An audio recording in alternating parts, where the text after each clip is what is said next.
Let's get ready, say go. Let's go.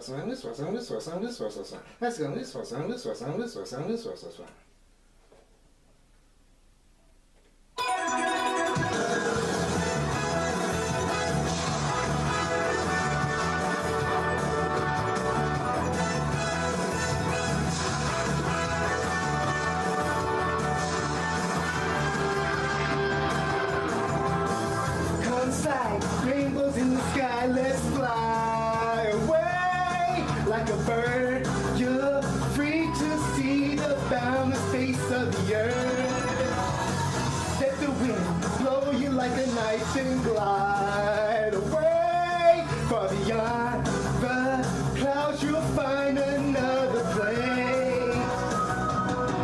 If the road ahead seems so cold and gray, turns today, don't you be afraid, go and fly away. Chala, hey chala, no time to hesitate, go on and search the earth, within it lies a magic surprise. Oh, chala, hey chala, don't be afraid, you got the power to get through the darkest nights. Chala!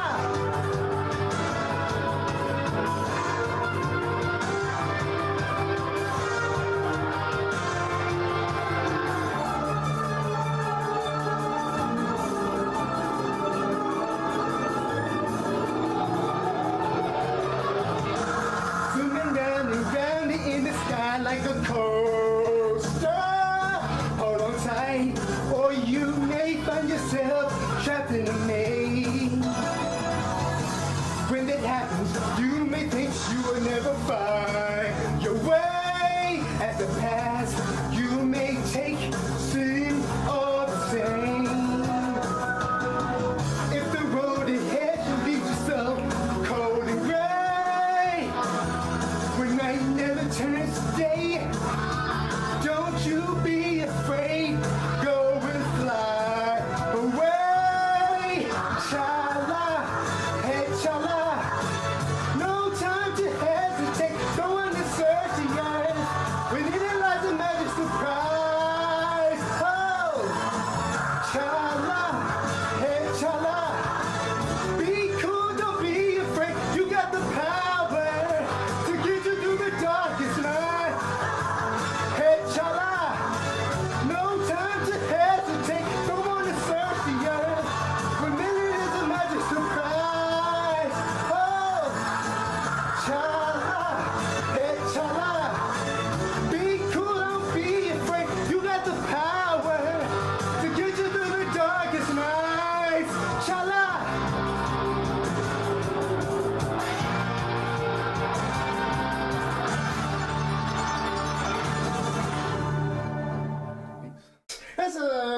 Let's get ready, say go. Let's go.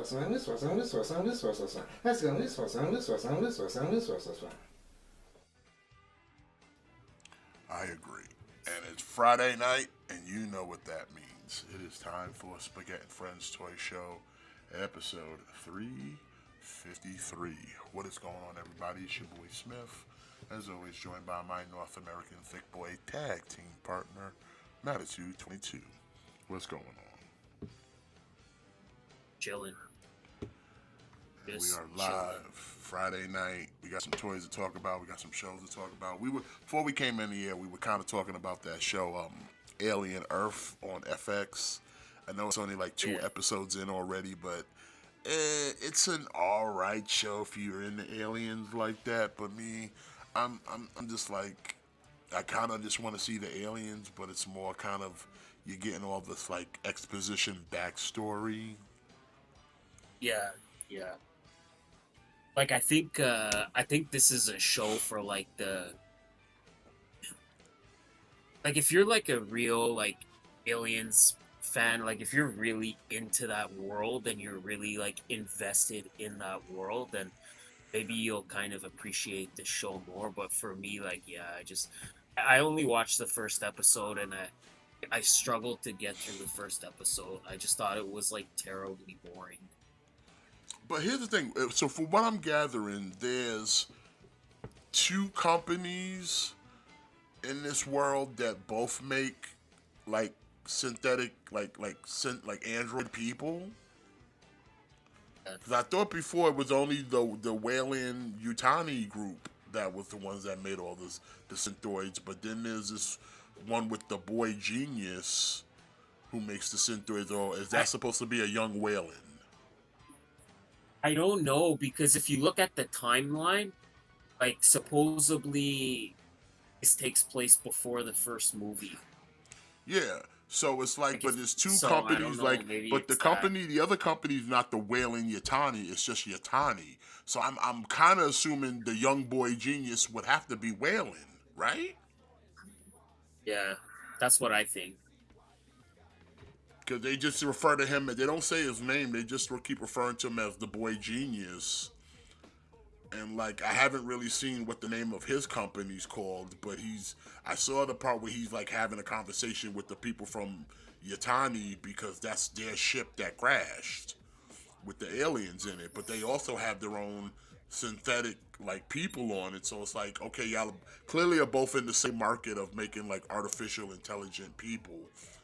But like, it's just weird of like, okay, I don't know, it's just a weird dynamic. But like, plus also like the aliens, it's weird because like the ship has all these like other space specimens, so there's a bunch of other like alien like bugs in there and shit.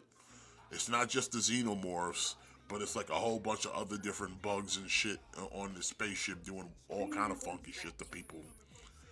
But like the xenomorph itself is like just out here killing people, which is like, wait a minute, xenomorphs really don't do that.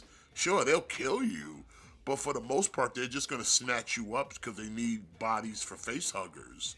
But this the xenomorph on this show is just ripping people to shreds. And we know there's face huggers on this ship, so it's like, why hasn't the xenomorph taken anybody to get face hugged? There's a whole part of the ship that's holding eggs with the face huggers, but the xenomorph, like I said, is just ripping people apart. It's not taking really anybody to hatch any eggs out of them. So it's like, this is not usually how the xenomorph operate in most alien movies. They'll kill you, but Yeah. they'll take you first to hatch some. They'll take a couple to, cause if they think use your body to hatch some eggs out of it. Like, I'm gonna be optimistic, and hopefully hopefully it turns around and it gets better. I don't know. I kind of thought the first episode was like a slog to get through. Like the whole thing with the girl and like her brother, and like they put the girl in the body of a synthoid. That's the other thing. Like, Like we're I putting the mind of children into synthoids because apparently like I thought that was a little weird. adults can't handle the transition of a mind swipe, I guess. Like I kind of thought that whole thing was weird. I don't know, but again, like if, I've always been more interested in like the predator end of things. Like I always thought the predators were far more interesting than the aliens. I was just kind of I thought I sort of thought going into this show, and maybe we'll get to that point. Like I sort of thought the premise was just we have xenomorphs running around on Earth, See, that's what I causing thought when like it's called mayhem. Alien That's Earth. what I was. That's Yeah, what I was expecting. Like the Earth gets bombarded by xenomorphs. like that's what I was kind of expecting, and like maybe we're still gonna get to that point, but Well, I mean, here's I the don't know. question because We'll have to I'm see. not that well versed in the alien lore like that. But it's like when the alien movies are out, like what is the condition of Earth at that point? I never really knew. So I think Daniel's pointing it out. So this is actually the first time that we're seeing Earth. We're getting an understanding of the status of Earth in the aliens timeline because I don't think we've ever seen it before. Yeah, they never been on. We've never. That's what I'm saying. We've never in none of the Alien franchises. We've never seen the xenomorphs really on Earth, unless you're including like the AVP shit. But for the most part, when Yeah. it's aliens, it's never really been an alien movie where the location is Earth. So that's why I was asking in the timeline of Alien, what is the condition of Earth? Yeah. You know what I'm Totally. saying? Like, what is the condition? Like, is Earth even a lived-on planet? Because clearly we've established space travel in the Alien franchise. So it's like, is the world still the same, or did xenomorphs come on Earth, fuck shit up, and we had to leave?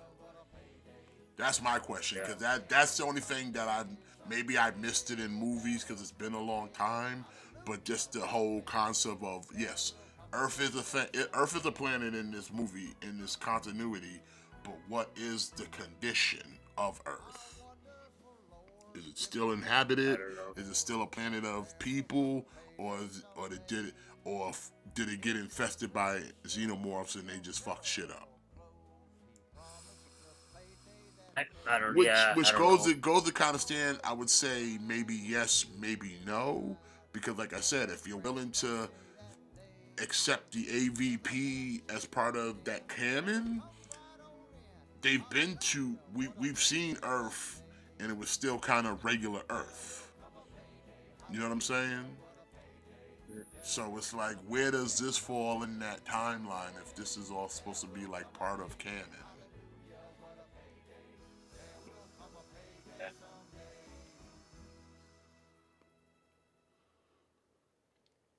Unless this is like Yeah. maybe I missed it. Is this like in the near distant future? No, I think this is like a prequel. Yeah, but I mean, and it's a prequel. But I'm saying like the Alien movies Oh, are set in a near distant future, correct? I think it takes place in like the year like 21, 24 or something So like that. that would be considered, and our present would be our future. So Yeah. that's why I'm asking, like, if it's because, like I said, the early Alien AVP movies are somewhat set in our kind of timeline present. That's why I'm asking, like, this Alien Earth show, when is the timeline? Like, what's the time designation on it? Is it in the near distant future, meaning like it's in the actual aliens timeline of 2130, or is it set in like the year 2000? You get what I'm saying? Yeah. Because then I would, because like I'm trying to get a sense of like what the Earth would be. Because like I said, if you're thinking about this canonically in the timeline of alien movies, of AVP and everything, this would have to be in the future of the alien movies. Seeing as how this is a prequel, and like I said, if the alien movies takes place in the year 2100, then that would mean the prequel would have to be somewhere within that 21 timeline and not the 2000 timeline. Get what I'm saying? Yep. I mean, it's interesting. Like I said, it's a slow pace so far with the first two episodes because they're still kind of confined in the spaceship and inside the building where the spaceship crashed into. So I don't know if this whole series is just going to be centered around the building and the spaceship, or are we going to venture out of that anytime soon? I'm wondering. Right now, like the only Yeah. part of the show I'm that I honestly don't not care sure. for is the whole android. Like I'm doing this to save my brother, and it's like, do we really need this in the storyline? Like, shouldn't shouldn't like discovering all these creatures in this ship getting out be more precedent than the story of a dying girl turned into an android stalking her brother who thinks she's dead because technically she is? Me, I don't know. I just wanted to see like aliens kind of I mean, the alien look ripping cool. people apart. The alien look Yeah, cool. just like we just get so little of him, you know, like like the whole 60-minute episode. Like again, I don't know if the second episode there's more. Like I only watched the first one, but I mean, the it's the second whole episode episode. gets Like he's pretty only there pretty for like three gory. minutes. I mean, he fucks shit up in the second episode. Trust me, the Right? alien gets a little more play in the second episode. Okay. But it's still the same kind of like cloak and dagger of it though, where he's just kind of killing people, and then like they come across the nest, and like then the alien grabs the brother dude, and the episode kind of ends there. But like I said, they're establishing that not only are there face huggers and like those like test tubes, they have a literal nest of xenomorph eggs ready to hatch some more face huggers. So it's like that's why I'm like the xenomorphs out here just killing everybody in sight, and it's like, but he's not taking anybody to get face hugged though, which usually xenomorphs will do. They'll grab up people, strap them to a wall, and then let the face huggers hatch and do their job. Because clearly the face huggers did it to the people in the ship, right? The face huggers did their job in the ship, where everybody in stasis got their chest popped out because they clearly had xenomorphs in them because face huggers got their ass. Yeah. But like I said, this xenomorph is just out here just randomly just killing, and like not just killing people, but like just ripping people to fucking shreds. Which is like it's kind of cool because normally you don't see the xenomorphs like fucking shit up. It's usually just kind of implied in like off camera. But they have a couple scenes where like they're showing the xenomorph, and like yeah, he fucks people. He's fucking people up, like shredding them up, bro. Okay. Well, then that's what I that's what I wanted. That's what I want it to be. Like the xenomorph does the thing where it spits out the second mouth in one of these dudes' face, and then starts like kind of like just like dolling the body while he's still holding on to the face and shit.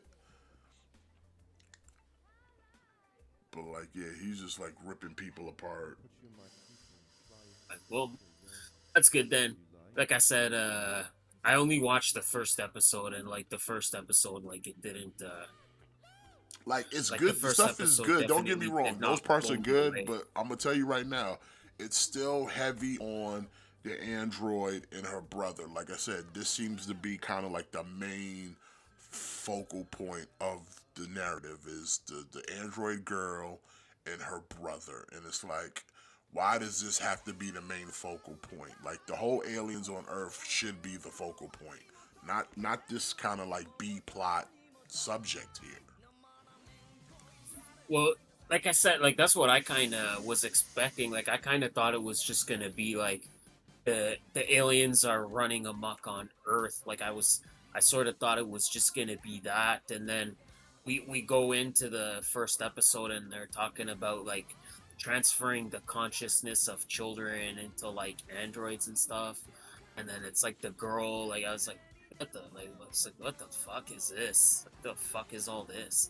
I sort of thought it was just gonna be like like Now, I will xenomorphs say, on Earth just running around causing carnage.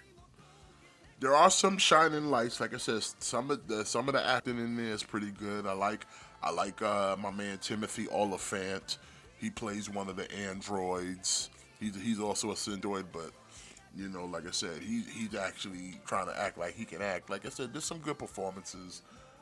But like I said, I like Timothy Oliphant's character. I think his name is Kirsch, and he's like the head like android training the children androids. But and the chick that plays Wendy, who's like the head android, the girl looking for her brother, is like, okay, she's okay. I don't know who decided to give her that haircut, but her That's acting's fine though. But the haircut's just like that was a choice. That was a choice. I didn't know we were giving out the Christmas Lloyd look, from Dumb and Dumber. I didn't know that shit was back in style. What is that? Is that Yeah, what it is? It's the Guy Gardner. The bowl's back in style. It's back in vogue. yeah, that haircut was definitely a choice. Well, we go from That one was show to another, which is one that, like, technically, I kind of forgot about this show, and the only reason that I remembered it was here or was out was that, like, I saw like a clip of something on YouTube, and that is Disney's Eye of Wakanda. Now, this is I don't know if you guys have seen it, and also big ups to everybody in the chat. Big ups Trunks, big ups Ian, big ups Daniel, big ups to everybody who showed up. Appreciate y'all coming. I mean, Earth is overcrowded as fuck, Trunks. That's why I'm just that's why I'm like, this show is kind of weird because like I would like to see the xenomorphs venture out into the world and see what they do, because like right now it's just confined into a building with a spaceship that crashed into it. Plus, again, there's more than just xenomorphs on this ship. There are other bugs and aliens, like there's these little bugs that'll literally suck you dry. And then there was that other one. You haven't seen it. Like, did you see the little eyeball thing with the tentacles? Yeah, okay, yeah. Well, there's a part in episode 2 where the thing takes over a fucking cat that's like half dead, and then like pop the eye out, and it's the alien thing trying to put itself into someone else's body and take it over like a puppet. It's fucking crazy. So like I'm saying, you have all these things, plus whatever else the fuck they got in that ship, just crashed into Earth. And most of it got out. Now, like I said, how far has it gotten out of the ship? Nobody knows. It's kind of just implied that everything is still contained within this ship at least. And some of it got into the building. At least we know the xenomorph is in the building already. But all the other little creatures are still kind of confined to the ship as far as we know. And now all these things are just on Earth. And like I said, all the androids are like, we need to contain this before they get out and start breeding. God knows what they'll do. So like I said, the premise of it is interesting, but I'm hoping that we don't focus so heavily on the android and brother angle and really focus on these aliens getting out of this building and wreaking havoc on the planet. That's what I'd be interested to see. But we'll have to wait. I don't know how many episodes they're doing, so we'll find out. Now, The Eye of Wakanda was a 4-episode little mini-series on Disney Plus, and we were talking about it before we came on the air, and I'm like, it's a weird show because it's like, it tries to, it doesn't try, it does tie itself into the entire MCU. Like, literally, the entire MCU. Because, like, spoiler alert for anyone who hasn't seen it, but basically it takes 4 stories throughout the course of history. Like, one takes place in like the 1800s, one takes place in like the 1400s, one takes place like early in time, you know what I'm saying?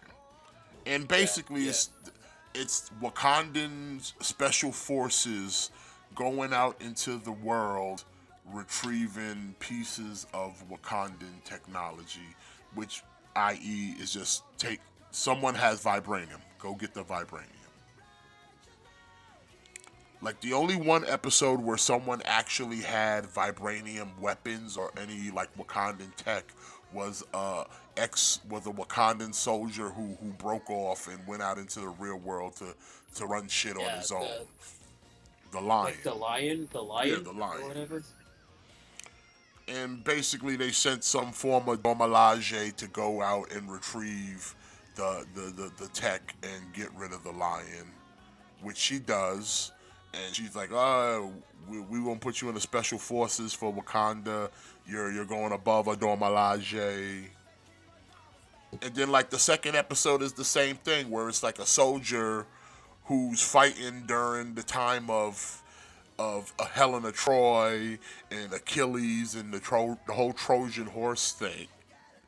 And like the artifact that he's taking back is not even like a weapon. It's literally a piece of jewelry. Then the third episode's kind of the same thing where it's like dudes in Kung Long and he's trying to steal a piece of vibranium that's fashioned in a tongue inside the mouth of a dragon statue. And then we get like our first kind of other Marvel character. We get a version of Iron Fist. We don't get Danny Rand Iron Fist, but we get an Iron Fist, which was cool. I didn't mind that. We got at least a little bit of something different. Yeah, like that was like I thought that episode was the best, just because just seeing like Iron again, even though it's not the version of Iron Fist we would want, but at least just seeing a Iron Fist pop up again in the MCU, like I thought that was fun. And again, it was just to retrieve a piece of vibranium. And then the last episode is like, oh, the two it's a Wakandan warrior and one of the princes of Wakanda retrieving an artifact from Ethiopia that was in possession by the Italians or some shit like that. And then a Black Panther from the future comes and is like, hey, you guys can't take that axe. You got to leave it here for the future because we need Killmonger to steal that axe and try to usurp T'Challa as king of Wakanda, so that makes T'Challa then open up Wakanda to the rest of the world, so that when these giant bugs invade the world, we will fight together with the world to defeat giant bugs. Yeah, that all happened. Not even like exaggerating. The world gets invaded by bugs. Not Thanos, not Galactus, not the Annihilation Wave, but just like some Starship Trooper bugs.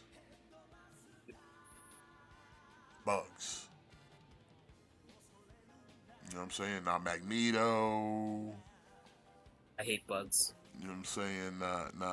Not the Living Tribunal, no Cosmic God, no the Beyonder, but bugs are the downfall of all humanity. Not even Dormammu. Not Mephisto. Bugs. But we gotta let Killmonger steal that hammer from Black Panther movie. So like that was the whole premise of like, oh, we need this artifact. We need it to be a stolen artifact. We can't take it back to Wakanda so that someone can steal it later and bring balance to the Force. It's a wild premise because like I looked at this show and was like, yeah, it's cool. Animation's a little wonky. It's kind of you got to get used to it, but it's fine. But just the whole thing of like stealing these Wakandan artifacts were like, outside of the first episode with the lion, none of these were really weapons. Yeah, the last one was an axe, but it was an axe that was hidden. Like it was literally hidden. But it's like the other one was a necklace and the other was like just a tongue made out of vibranium. And it's like nobody was using these as weapons. So was it really that important that you had to steal them back? Like they didn't even know what they had. Just seems a little bit like just kind of almost putting yourself in a position to be antagonistic. Or maybe I'm overthinking it. It's because they even like in the third episode they mention like to the guy they're like you weren't supposed to take the statue, like you were basically like just supposed to take what was inside the statue. Yeah, but he couldn't get it out, so he had to improvise. And it's like, yeah, you can say you improvised, but then you take the risk, like you took the risk of causing a conflict, because then the Iron Fist stowed away on your ship and got into Wakanda.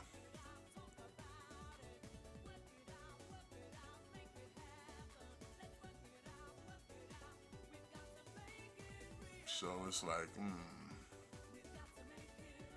I don't know. Like I said, it was quick. 4 episodes, 30 minutes a piece. It kind of goes by quick. Like, I mean, you take it or leave it. It's a piece of like Marvel, content that's like, you're not gonna really lose anything if you miss it. It's not. I wouldn't say the Eye of Wakanda was a must-see show miniseries. It's like, I feel it's the same. It's got the same energy as that Predator animation shit we watched couple months back. You remember? Yeah, like exactly. It's just It's got like that same the energy. art style. Yeah, like I was kind of thinking that too. Like it was very similar concept where in that it's like you have a predator, you have different stories of like predators uh doing stuff throughout time. Like this was kind of similar, but I just kind of didn't think this one was as interesting. I don't know. Yeah. Like I said, I don't know. I wasn't. Like I said, it wasn't bad as far as like pacing or like the animation was fine, and like even like the storytelling itself was fine. It's just everything about it was just like kind of like unnecessary. Like telling the whole Trojan horse thing and like rewriting the history that some Wakandan killed Achilles is just like what for a necklace? It's kind of weird. It just sort of kind of felt like What If, where it just sort of, I don't know, like it just didn't hit the mark for me. Like I don't know, like none of these characters are gonna pop up again. And if you look at the greater landscape of the MCU, none of this is really significant, like in any kind of way. Like the episode like with the Helena Troy thing, like what does that have to do with anything? Like I would rather something where like if you want to expand, then show stories of like where the Wakandans are like interacting with other characters, like give us like an episode that takes place in World War II, and you got like Captain America and the Howling Commandos, and then have it where they interact with like Wakanda at some point during World War II. Like you know what I mean? Yeah. Like instead of that, or like this would have been a good episode to do something with Namor, have Namor be involved in it somehow. Well, see, you can't I'd be really much do more that because again, interested in this that, this falls in the timeline of the actual MCU. So I if you guess. show Namor now, you preempt him showing up in Wakanda Forever, where that's his timeline first appearance. Because, like I said, Like that would be this whole thing is canonically stating that all of these take place before the actual Black Panther movie. that's where you sort of lost me. Like, give me stories if you want to give me a show about Wakandans throughout time. Have them interacting with other Marvel characters like that. That's way more interesting. Like, I think that's why I like the Iron Fist episode, because it's like, okay, cool. Like we're getting a different version of Iron Fist. Like again, even though it's not the version we want, like it's not Danny Rand, but okay, cool. Like we're getting an interaction where Iron Fist is inside Wakanda and she's trying to get back the statue. Like that was an interesting premise. Or like I said, like like that game that's supposed to come out. I don't know if it's canceled or whatever, but you could have did an episode like that where it's like even the last episode where they're trying to retrieve the axe. Like feature the Howling Commandos. Like insert the Howling Commandos in that episode. Like something like that. I don't know. I don't know. Yeah, so but like that's the whole thing about it. It's like it takes it literally puts itself in the MCU because everything transpires. Like I said, they sit there and tell you the whole thing. Like when the last Black Panther, she's like, yeah, this axe is going to be taken by a Wakandan who's then going to try to take the throne from the true king, which she's talking about T'Challa. And it's like because of these actions, it makes the king of Wakanda open up Wakanda to the world, which happens in what? Black Panther. He opens up Wakanda to the world in Black Panther. And they're like, we need him to do that so that when the quote-unquote bugs come and invade Earth, we'll be united with the Earth, with the other people of the world, to then fort off these bugs. Because they like, when we didn't, because the Wakanda was closed off, the bugs took over the rest of the world first, and then came to Wakanda last, and because they were the last people standing, they fell to the bugs. So like I said, they basically, like I said, they tied all these mini episodes as prequels to Black Panther. Because the last Black Panther was like, I had to go through the timeline to find the exact point of when one of these relics of Wakanda were taken that caused this problem. And the last one was the axe that Killmonger takes in Black Panther. And Yeah, the first scene you know is what? him in the museum, because the last scene they show in this episode is Killmonger standing in the museum looking at the axe, as he did in the movie. Like Trunks pointed out, like you could have an episode where Wolverine is involved, because then he wouldn't remember anyway. Like, see, like something like that would have been more interesting. Like if you're gonna, I don't know. Yeah, I mean, like I said, it's a bold choice to kind of make it part of the canon, but it's like you really Like don't even need it, to be fair, because like I said, at what point they don't really even specify where in the timeline that these bugs are showing up to take shit over, though. I don't know. I mean, it was fine. It was fine for what it is. Like another thing, especially with Disney, like these like short format shows. Like if you're gonna make a show and it's only gonna have 4 episodes and they're gonna be like 25 minutes each, just make it a movie. Like just at that point, just make it a movie. Yeah, you might as well just have like a little short film or something. Like at least the Predator, at least it was just one movie, because I don't know, like the same thing. It's the same thing with those like the Tales of the Jedi and Tales of the Empire, and like those like just make them like movies. If they're only gonna be like 4 episodes and they're only gonna be like 10-20 minutes each, just make it a movie at that point. Yeah.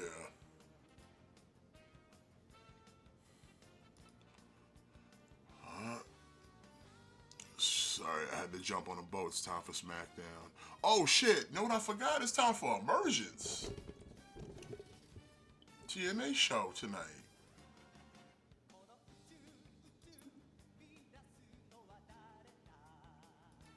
I could have sworn TNA's doing a show tonight. Aren't they doing Emergence? I don't know. Yeah, they are doing Emergence tonight.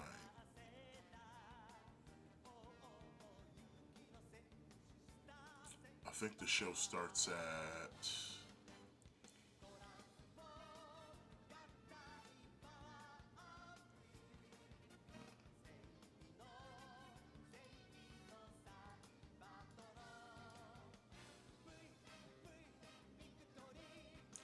I might have to catch the replay on the Emergence, though, because they got a pretty decent card tonight.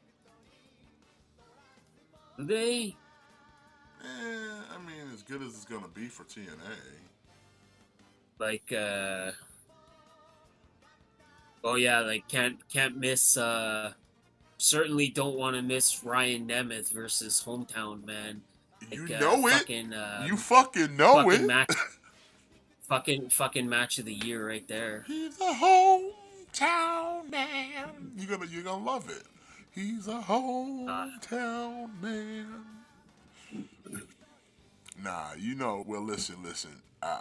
NFTs just showed up, so you know what? That takes a little more precedence than Hometown Man. That TNA's fucking dumb. You be hating TNA, bro. You don't never I want to see hate them TNA shine. so much. I do not. I can't tell you. I can't tell you how much I hate TNA. Just a hater. Anyways, let's move on to your number one source for news and information. Getting it down with some fake news. And as always, gotta check those spaghetti policies. That shit matters. But before we kick things in, I forgot I had to get my pickup of Jada Toys. Vega came in this week. And it's a good figure, but like I was saying to you before, it has some QC issues because like the joints on like the bullified joints are really loose. It's not loose where they can't hold the poses, but it's definitely like loose in the sense of like, okay, the tolerances on this is like very kind of slippery.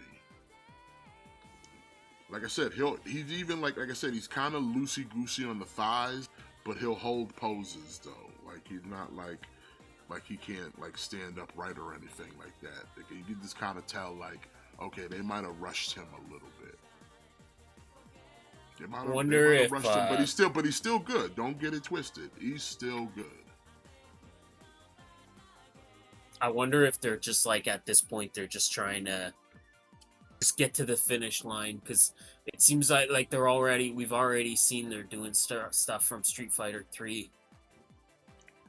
So it kind of just makes me wonder if they're just like at this point like, all right, let's just knock out the rest of Street Fighter 2. Like let's just get the rest of them done.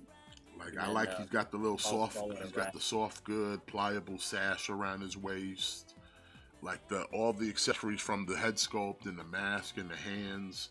Like he comes with the extra claw that comes off, like is meant to be knocked off, but you could put that claw on his other hand if you wanted to. So it's like you kind of get an extra hand with an extra weapon on it. So like, all right, that's a nice little touch right there. But like, yeah, he's top notch. I would say, like, I still think Saget is probably one of their best that they've done so far, or Blanca. But like I said, he's good though.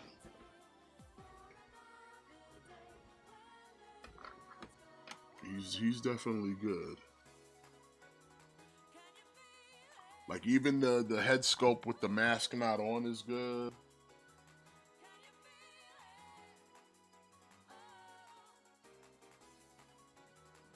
So like I said again, Jada with another banger.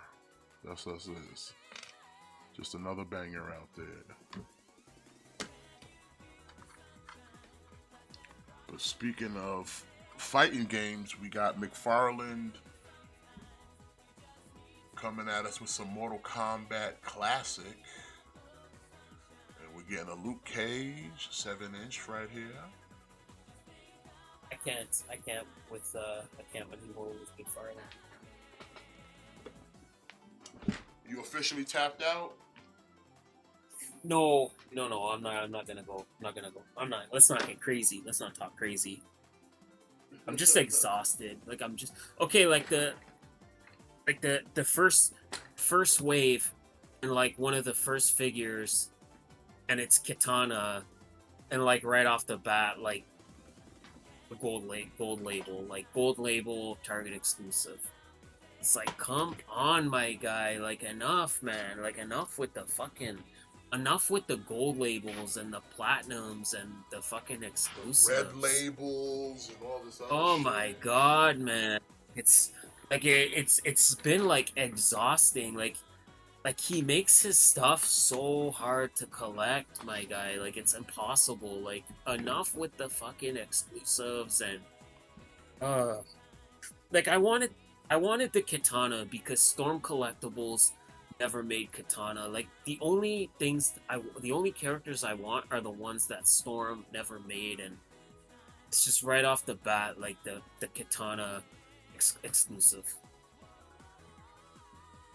I mean, don't get me It's like wrong. This Liu exhausting. Kang looks good and all, but I'm not about to go into Mortal Kombat with McFarlane.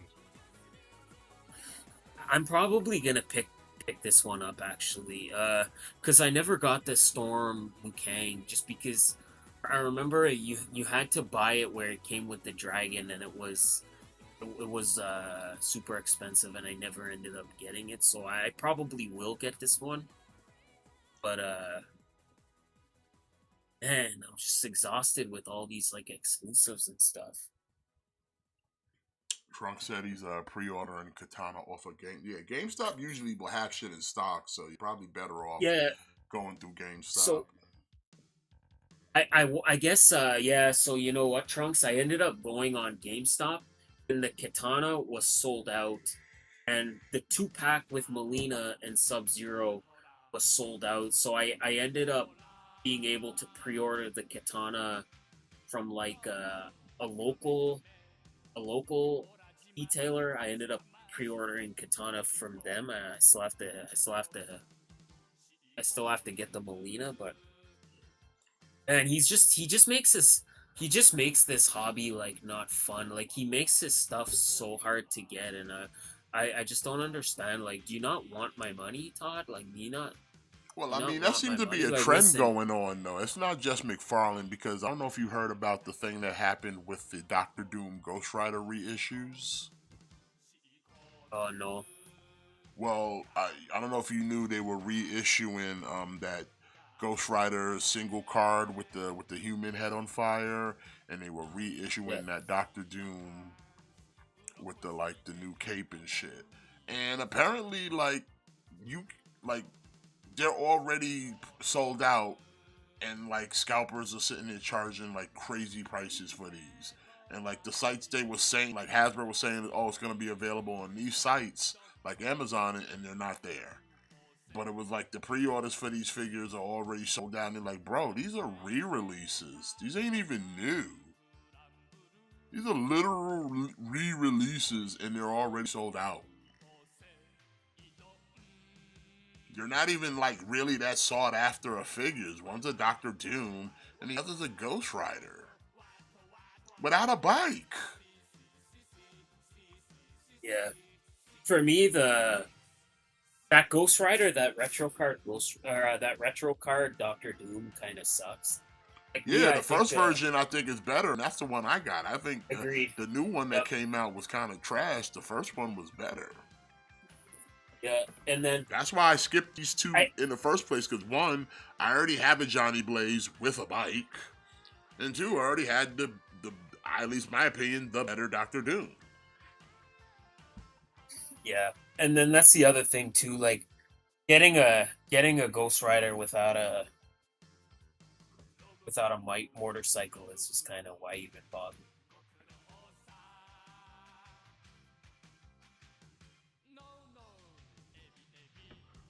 Okay, so Sami Zayn is now officially on SmackDown. Is that what he said? Yep. I'm so over Sami Zayn. I like the big old King of the Hill in the middle of the ring. That's funny. Yeah.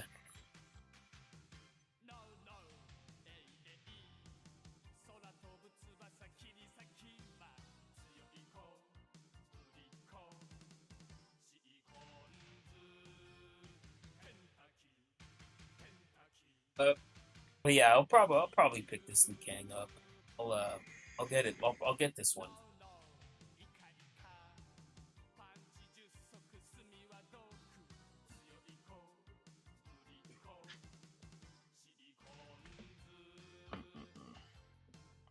Well, Liu Kang set you back $30, October of 25. Like it really don't make no sense why why those two figures that are reissues are already sold out. Like, bro, who's out here like who missed out the first time on these motherfuckers? That they really need them that bad, that scalpers. And like I said, it ain't even like scalpers are charging like a little bit extra. We talking like motherfuckers is being listed like in the hundreds, bro. That's In the insane. hundreds. Like they treating these shits like they actually like they that sought after, bro. And I'm like, oh, y'all, like, did I miss something, my dude? Cause like from where I'm standing, I'm like, motherfucker, this is some basic bitch Ghost Rider and a Doctor Doom. So I don't know how this is even a thing that we. And again, I don't know what market is out there endorsing that shit because I sure don't endorse this. Yeah, that's crazy to me. Yeah, Especially when it's not even the best version of Doctor Doom, and it's a Ghost Rider without a motorcycle. yeah. Uh, okay, here we go. This is kind of an easy pick. Like like of all the figures you could make, obviously we're gonna get Sub Zero early on. Uh, I think he looks nice. I think he looks pretty nice.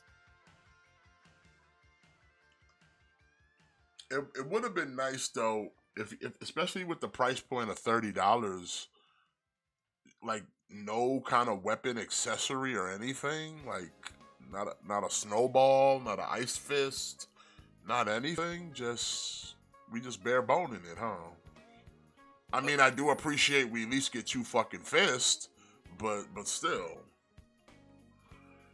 I think also Sub Zero is a good first pick. Like it always makes sense to do the ninjas first, and I think that's where like Storm Collectibles had the right idea because now you have one body mold and you could make like 7 or 8 characters. Like you could make like 7 or 8 different characters based off this just this one mold. Like I think that's probably why he didn't even bother giving us accessories because he's like no, because if I give Sub Zero accessories, then I'm gonna have to give Scorpion accessories, and like I just want to do like repaints. I don't know.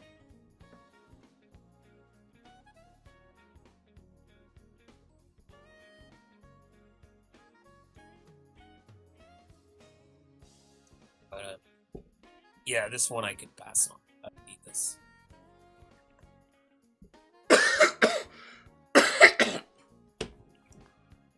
Got Alexa Bliss versus Piper Niven. Okay. Ugh. Fight forever. Fight for.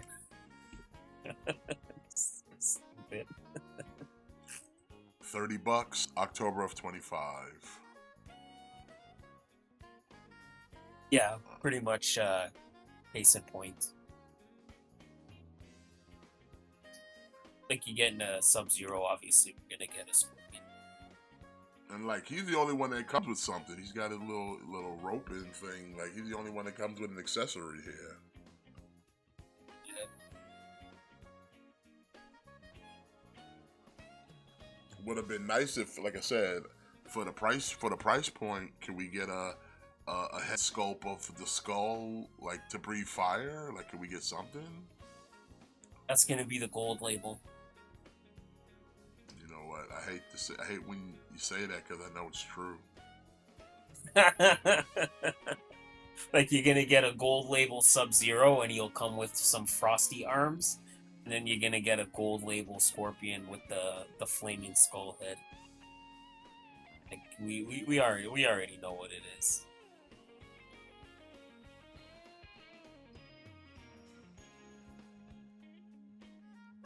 Oh, Taco Bell got some new burritos. Let's go. It's about time. About time they made a burrito that don't got chicken in it. For God's sakes. Ooh, Taco Bell? Yeah. They got a new burrito? They got some steak burritos. I'm like, I'm tired. They always got everything is there. We got new chicken, nigga. That's all you got is chicken. I like Taco Bell. I love Taco Bell.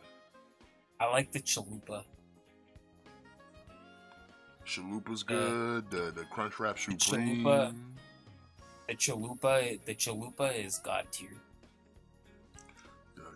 The Dorito Locos, of course. They need to bring back the Cool Ranch version, but they pussy. Yeah, that was good too. Well, $30, October of 25 for Scorpion.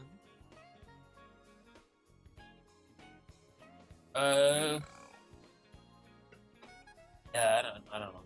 Yeah, we got I mean, from it's Boss Fight Studios. We got Garfield with a TMNT crossover, so you get him as Garfarello, and you get his sidekick Odie. Carmelo.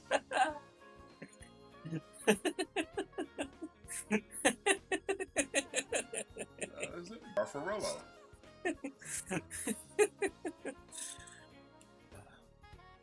I ever have a son, that's what I'm gonna name him, Garfarello. Garfarello. Delightful. Yeah, like I don't know. I don't really care for the crossover Garfarello. It's so funny. You know you want that Garfarello. I don't care. I don't really care for the crossover stuff. You know, I am gonna get that like regular Garfield. Like I'm gonna get that, no question about it. But we passing on Garfarello though. yeah, Well, Garfarello and Odie set you back. 45, second quarter of 26. Oh wow, that's a while from now. Not that long. You'd expect to pay a little for more. Garfarello. Alright, we Whoa. got Pirate Garfield and Pirate Odie. Both Hey, gotta give sporting it to- peg legs. You got to give it to Boss Fight. They're making the most of this license. Like, good for them.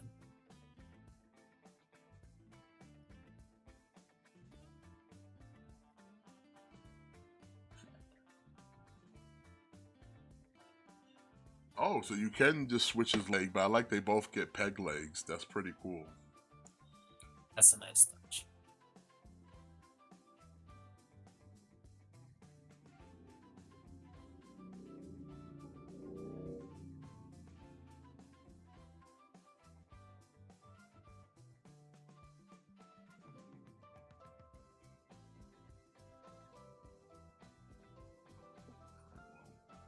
Pirate Garfield and Pirate Odie.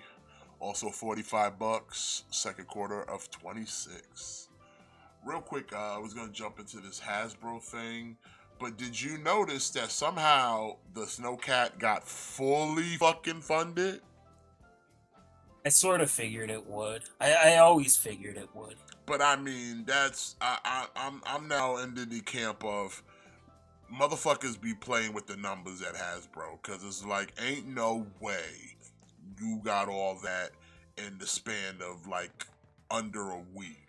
You barely got over the fucking hurdle when you hit the goal, and all of a sudden we just skyrocket to like 1,500 some back. Like, stop, bro, stop. Y'all out here trying to save face. Don't even try to hit me with that international orders. Like, nigga, them shit should have showed up already, bro. Stop playing. Y'all out here, y'all out here unicroning the numbers, dude.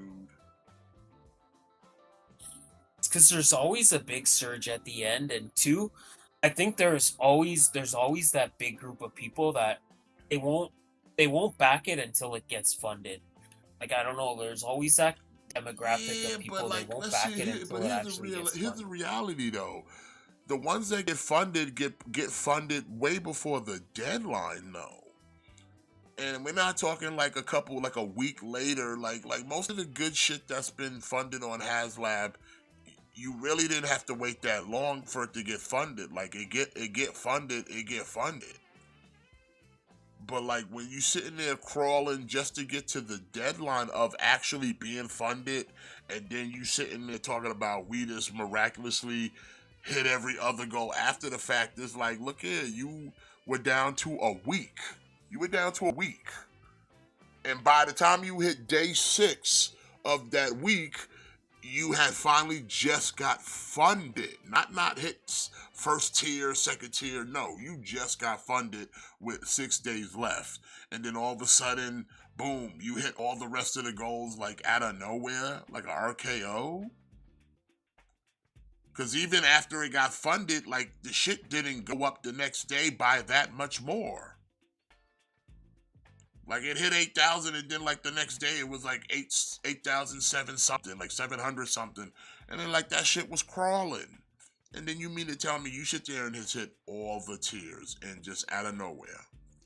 Like I said, if most people wanted to fund that shit and get all the tiers, they would have just funded it the same way that when the motherfuckers wanted to sit there and when they funded the Leo Kaiser got funded and niggas hit that first tier with the Death Cobra.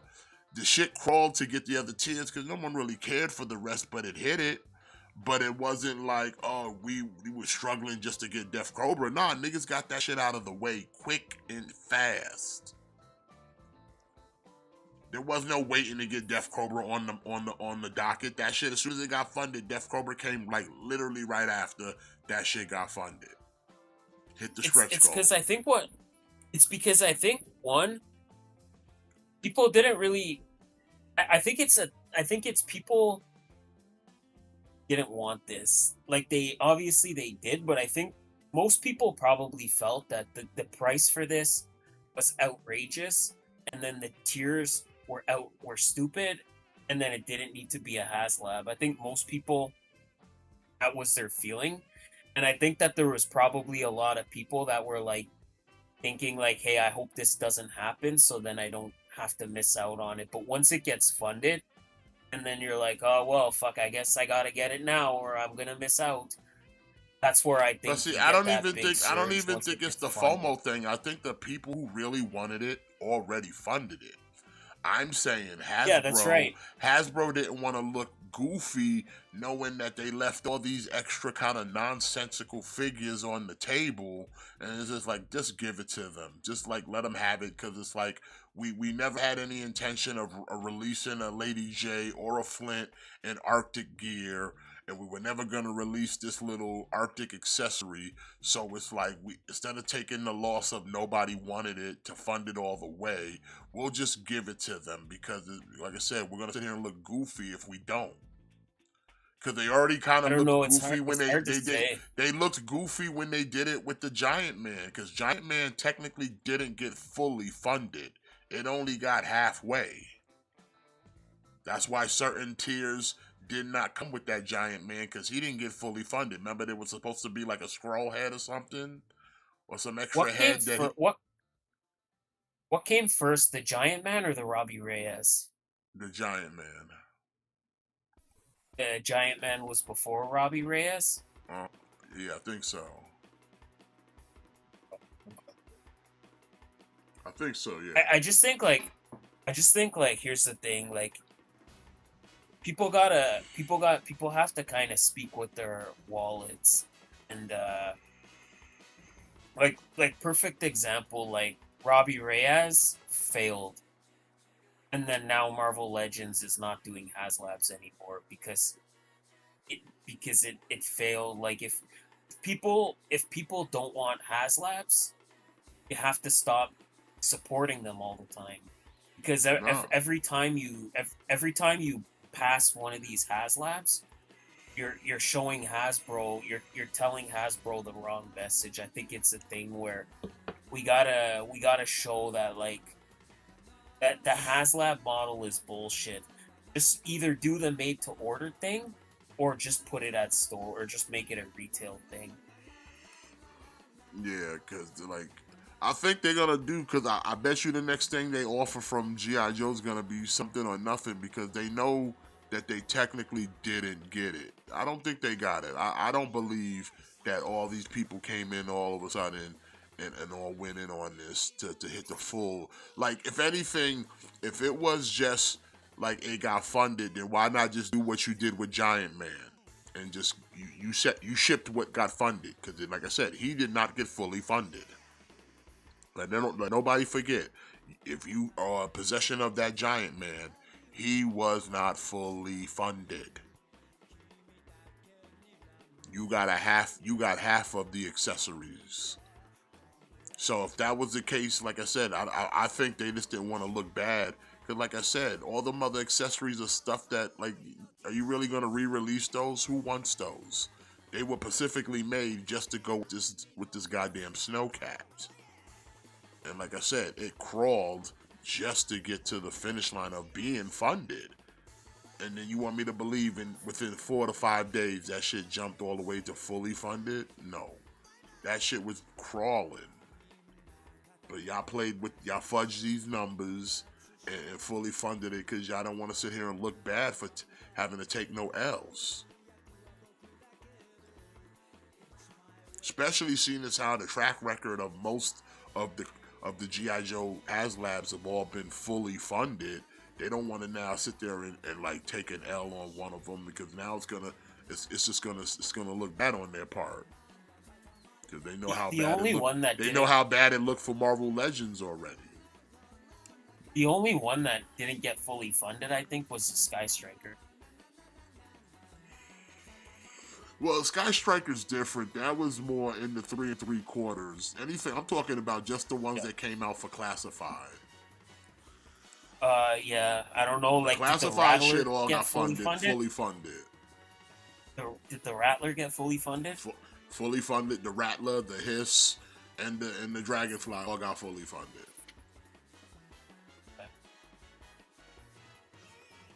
That's why I said, like, this Snowcat, to me, is questionable. Because when those got fully funded, they got fully funded way before the scheduling time of the end. It wasn't no to the finish line.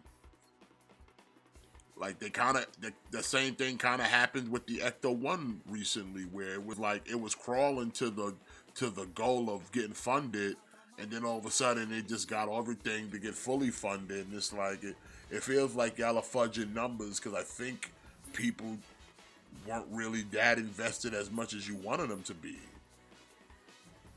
I mean, it's possible. Like, that's the thing. Like, we'll never be able to prove otherwise. So it's you won't be able to prove it because no one's gonna really question it. Because for the fans, they're like, "Hey, fuck it, we got what we wanted, so fuck it." Like, it's very possible that Hasbro were just like, you know what, fuck it. You know what, it's only a couple hundred backers away. Let's just fucking put it through. Let's just put it to the finish line. Because I look at it like this. Think of it like this. Look how much kind of crow Hasbro and Marvel Legends kind of had to eat with that Ghost Rider. Because it's like, okay, I tried to throw Mephisto on there as like kind of the cherry on top for people to buy it, and nobody did. But now you had to turn around and re-release a Mephisto because it's pertinent to MCU and whatever. And you can't just hold it at hostage anymore. So you had to re-release it. But y'all learned your lesson and was like, all right, we'll put it on an on-demand order. But they sitting there eating some of that crow because they had to, that was something that wasn't going to come out unless it got funded with that Ghost Rider. And they know they had to now go back and kind of be like, yeah, we know we wasn't going to do it, but we kind of have to do it because we now need Mephisto. And this is the only way we're going to get it out there. So it's like, yeah, they sat there and ate that crow about it. That's why they sitting there now talking now, oh, we not doing no more HasLabs with Marvel Legends. Because, yeah, they know how dumb, they know how stupid they ate that. They know how bad it looked on the Giant Man not getting fully funded. And they know how bad they look where fucking Ghost Rider didn't get funded at all. You know what I'm saying? So it's like, yeah, we not trying to take no more losses over here. Like I said, it's perfect for them, right? Because like plausible deniability, like we'll never be able to prove that they didn't just push unless some disgruntled employee gets fired and dropped and spills all the tea. We'll never know. But like I'm more inclined to believe like corporations will do anything to make sure their bottom line is up to code. So I believe they would. Like I said, it was kind of sketchy when they did it back with Unicron. It was kind of sketchy with the other ones. It's like, yeah, I don't know, man. Yeah, I wouldn't hold it past you, Hasbro. I mean, y'all the same people that are over here literally catering to the goddamn scalpers when it comes to exclusives and shit. For figures, really shouldn't be exclusive in the first place. I don't get the exclusivity of stores. Like, bro, you're just keeping money out of your own pocket with that kind of dumb shit. Like this one right here. Speaking of which, is a Hasbro Pulse exclusive. We got a 2-pack from X-Men '97. We got a Rogue and Gambit playing basketball. I don't know if anyone's interested in a shirtless Gambit and a athletic Rogue, but I mean, I guess somebody might want this. I'm good on it though. But how about you, Matt? You trying to get Gambit without his shirt off, playing ball? No. You afraid you're gonna get dunked on, son? Ain't nobody dunking on If me. you got that Jada's Tony the Tiger, now you can get a literal one-on-one between him and Tony the Tiger, son. Who gonna get balled on, son? Who getting dunked on first? Is Gambit gonna go, no, I gonna dunk on you, Tony. Okay, hold on. I gotta go pre-order this now. So I gotta put my pre-order in.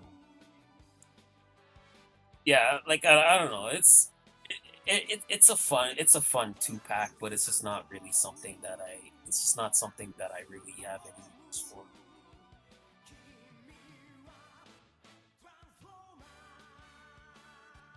Like I don't need athletic Rogue and sexy Gambit. Sexy Gambit, nah. $50. Scheduled to drop December of 25.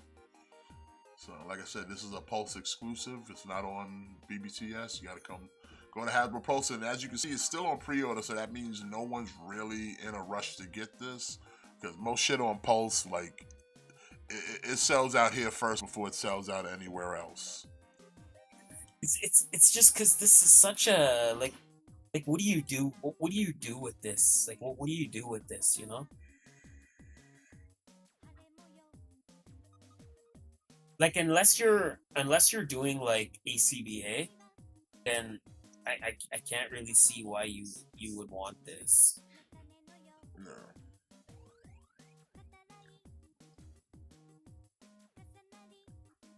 Whoa. Okay, here we go from getting more Baki stuff.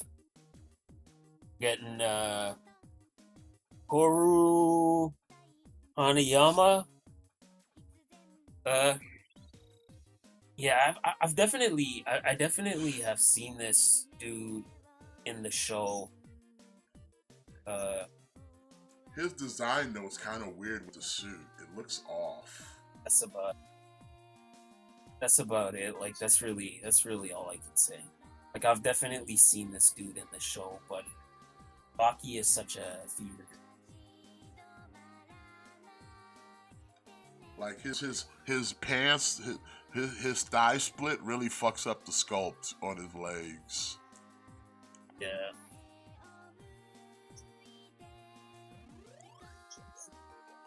Like, why is he so chiseled though? So chiseled. Everybody in Baki is chiseled. What kind of steroids they taking? Everybody is on steroids in Baki.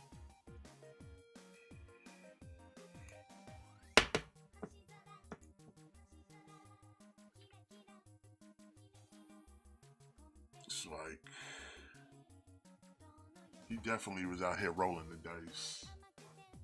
I think this dude is one of the like death row inmates, but I don't know. I could be wrong. Like I said, it's such a weird show.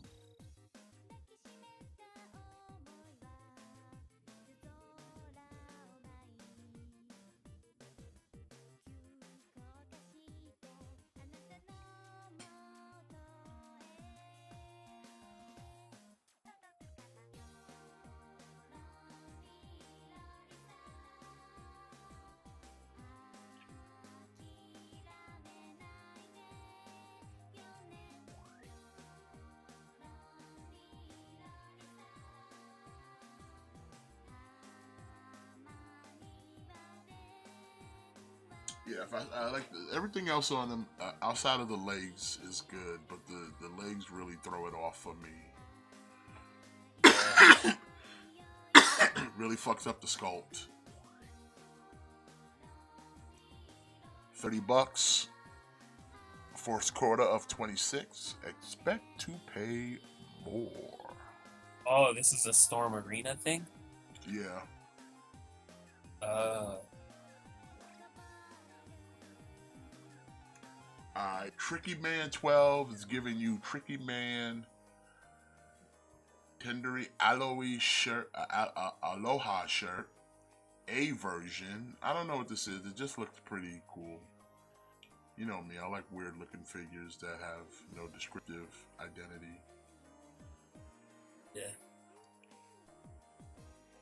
Nice. Soft goods.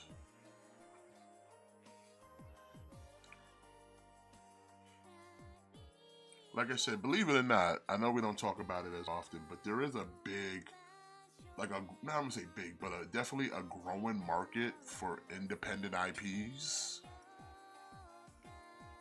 out there. Yeah, absolutely.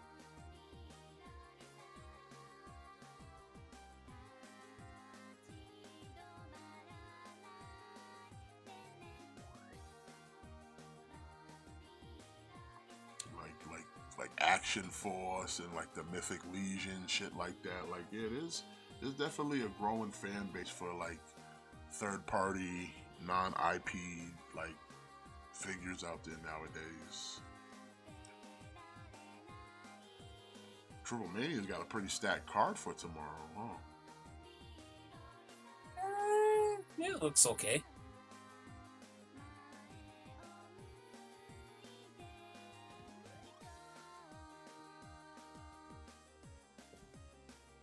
Now the price on this is a little much though. $145, $14.50 deposit, November 25. This is just a one. This is 1/6 scale. Okay. Yeah. Then you get him version 2, which I like to call it the Screech version because it kind of looks like Screech from Saved by the Oh, Bell. that does look like Screech. That does look like Screech. So you gotta get your Screech. I mean, they're cool figures and all. The price is what like kind of turns me away from these though. You know what I'm saying? Like I would be interested in fucking with it, but like the price is, like I said, is the turn off. Yeah, Like it's like, hey, but listen, I that's get it. You're trying to make something new, something different. But like when you come at it with like $100 and almost $50 price tag, and it's like I don't know what this is. You're really asking me to make an investment on something I don't know. yeah, like that's the double-edged sword of it, right? Like it's great these companies are making all their own stuff, but the trade-off is they have to be really expensive. I guess they have to be expensive in order for them to make a profit. I don't know. Like it's like Mythic Legions look fucking cool. The only issue I have with them is they're so expensive. It's the same thing with like Mezco and the Rumble Society. Like I never got into it because it's all original characters and they're just so expensive. Yeah, Like for me to drop $150 or $100 on a figure, it has to be something of a character that I'm attached to. It has to be something that's like meaningful to me. Like the Mezco thing, like the Mezco Samurai Jack. Like I'll drop $100, $150 on the Samurai Jack because like that character is meaningful to me. Like that character is nostalgic to me. But like something like this to drop that kind of money, like I can't do it. Like it has to mean something to me. same.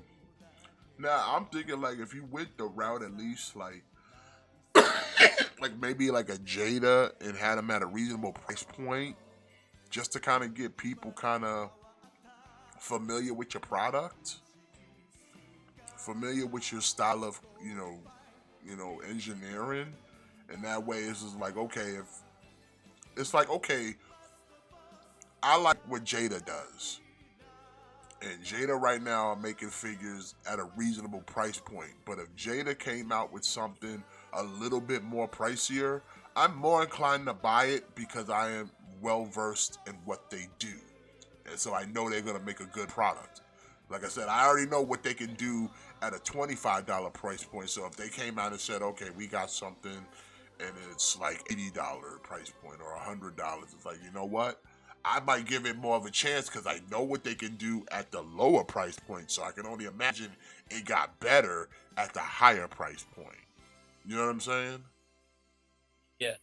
And I'd be more inclined to be like, okay, I'll fuck with you, Jada, because at least I bought some of your stuff in the past and I have some sort of experience with your product to say, all right, this is good for the price. Like the same way where it's like, okay,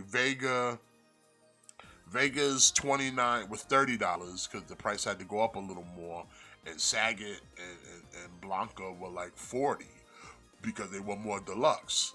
So they costed a little more, but it's like, okay, the product's already good. I'm already committed to the Street Fighter line, and I already know that they're good quality. So it's like, okay, I don't mind paying the little bit extra because I know I'm going to get a good product. But like something like this where it's like, you're not really tested. I don't know what the quality of your engineering for your figures are, the tolerances, everything, to sit there and dump $145. Like, that's a real commitment. And like, you know, my motto, for that kind of price, I need you to transform. Yeah, Daniel, I saw your comment, Daniel. That's why I kind of that's why I kind of mentioned the Mezco, because yeah, like it was the same thing like with the Gomez, you know, like when Yeah, they, the bug because I dude. think, I remember him, the yeah, Ant-Man.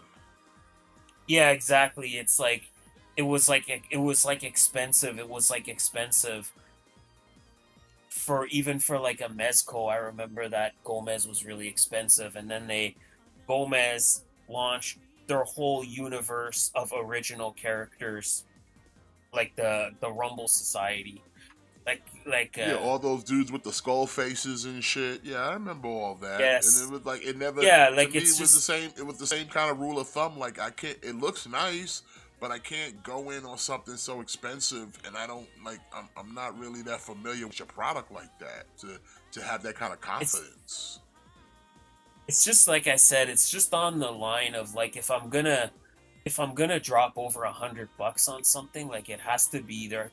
There has to be some kind of attachment to it. Like there has to be, it has to be meaningful to me. Like it has to be something where I'm attached to it. That's why like I never got a Gomez. Like I never went in on the Rumble Society because it's like they're all new characters. Like if they were $20,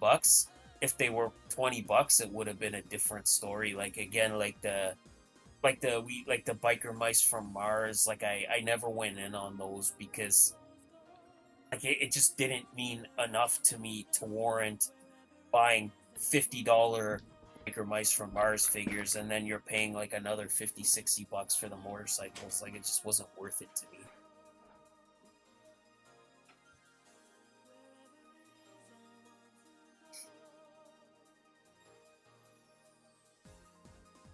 Like if I'm gonna drop that money, it has to be like something where like if it's like Marvel or DC or like Transformers or something like that.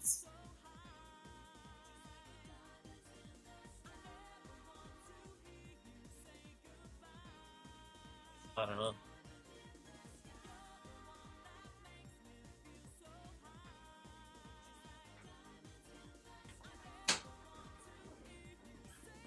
Sorry, I was dying over here. Like a thirst? Well, of thirst and many other things. I was just dying over here for a second, but I'm fine now. Oh, okay. All right. Well, Screech over here. Like I said, he's fine. It looks good. It's cool.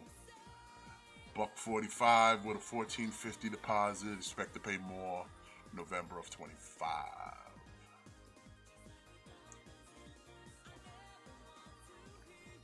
Okay. Getting Toonie Classics from NECA. I guess this is Batman Series 2. Yeah, now and you can buy these And individually. They're like around $19 a pop each. But here it is in a set of three. That's kind of like, so if you really were into it, you can just kind of get them all in one shot and not have to sit there and just buy them individually. Which they're fine, I guess.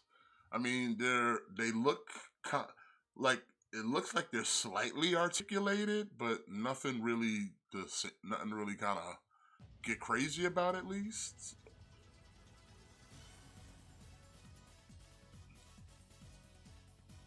I mean, they look fine, I no, guess. these are not articulated. Oh, they're not? No, not at all. You sure? Because they look like they got some like joints of at least a part of articulation. Like Batman here looks Uh, like he might have a waist swivel, and that's it. Like the Catwoman it, looks it, like she might have an arm swivel, and that's it. they look like it, but I don't think they. I'm pretty sure they don't, because the Toonie Terrors are the same thing, and they're not articulated. Gotcha, gotcha, gotcha, gotcha.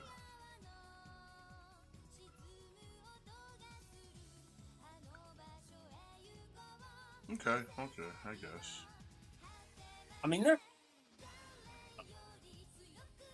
they don't tickle my fancy, but it's they're kind of cool. I mean, they look good for something if you're gonna put them on display, but yeah, like I said, I'm not one for non-articulated figures. Not my bag, not my jam. But hey, if it's your thing, $57. Expect to pay more fourth quarter of 25. Speaking of Batman, Whoa! All right, we got Mayfex taking another run at a Batman, but this time we got Nightfall Batman. Uh, wasn't this I don't know. version I don't Nightfall? Is really this know the the proper story. colors? I thought it was a darker color on the Nightfall. Wasn't it black? Not blue? Oh, I Am think I it was. bugging? I don't know. You know what? For this I'll version of Google it right Batman, for now. Nightfall? I could have sworn he was supposed to be in black. Oh, it's blue. I think it's just I think it just more it looks darker in the art.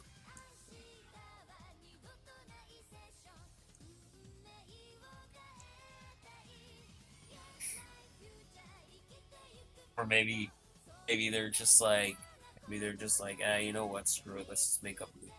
Who cares? I just don't remember Nightfall Batman having like spikes on his cowl though. Yeah, I'm not a fan of the spikes. Like I think they it look looked good kind on of weird. Thomas Wayne, but not regular Batman.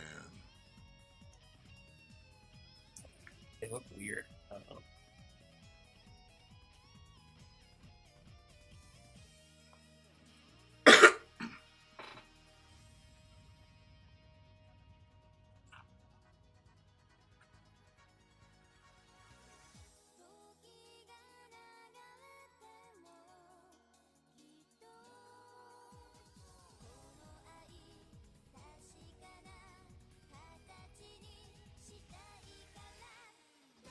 I mean, so far a good match between Fraxium and Mellow Don't Miz.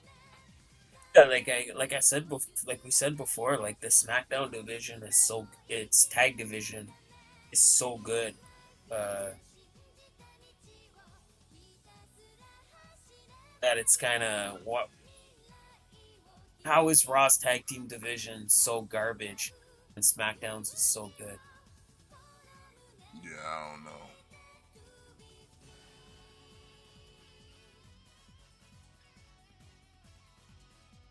Like SmackDown, might have the best tag division.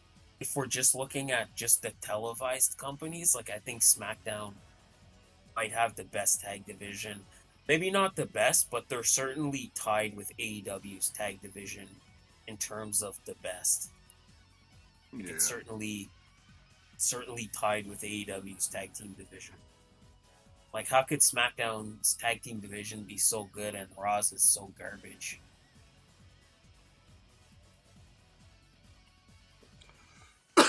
Well, Mello don't miss with the win.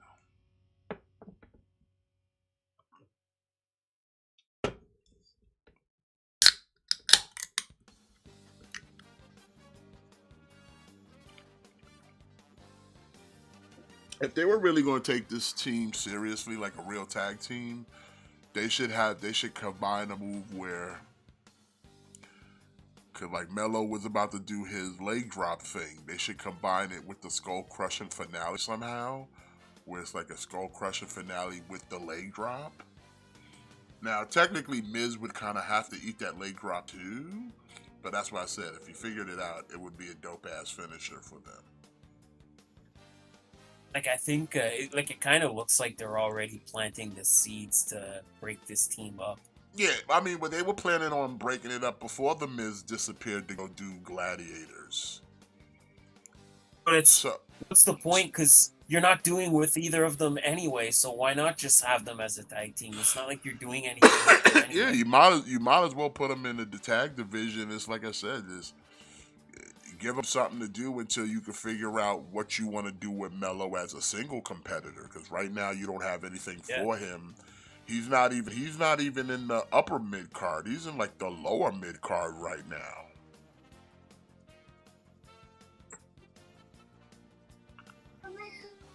Hell, Trick got more steam under him right now than Mello do.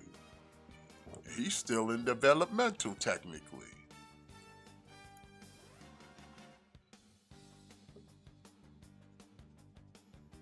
Well, Nightfall Batman set you back 110, August of 25.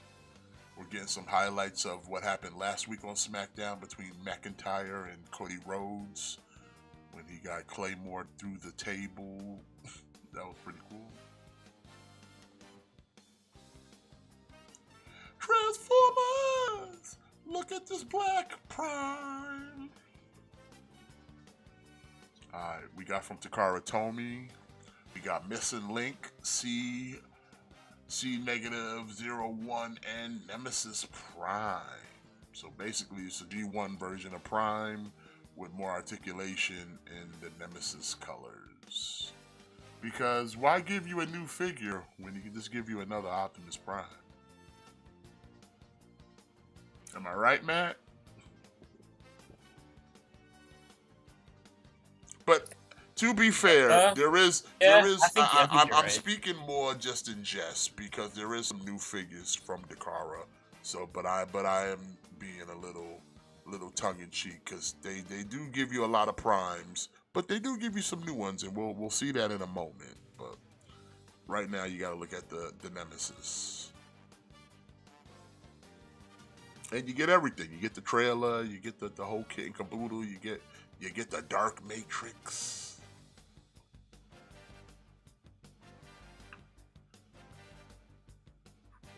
No, I've never been like a Nemesis Prime type fan. Like I don't collect Nemesis Primes, so this is an easy pass for me. I'm not saying I don't have any Nemesis Primes. I got mostly Optimuses, but I have a couple Nemesis by happenstance. But I'm not one that I'm like, oh, I gotta have a Nemesis to go with the Prime. Like, no, I'd rather have a Megatron go with my Prime. That's why that studio series is badass, son. Did you get yours yet? Yeah.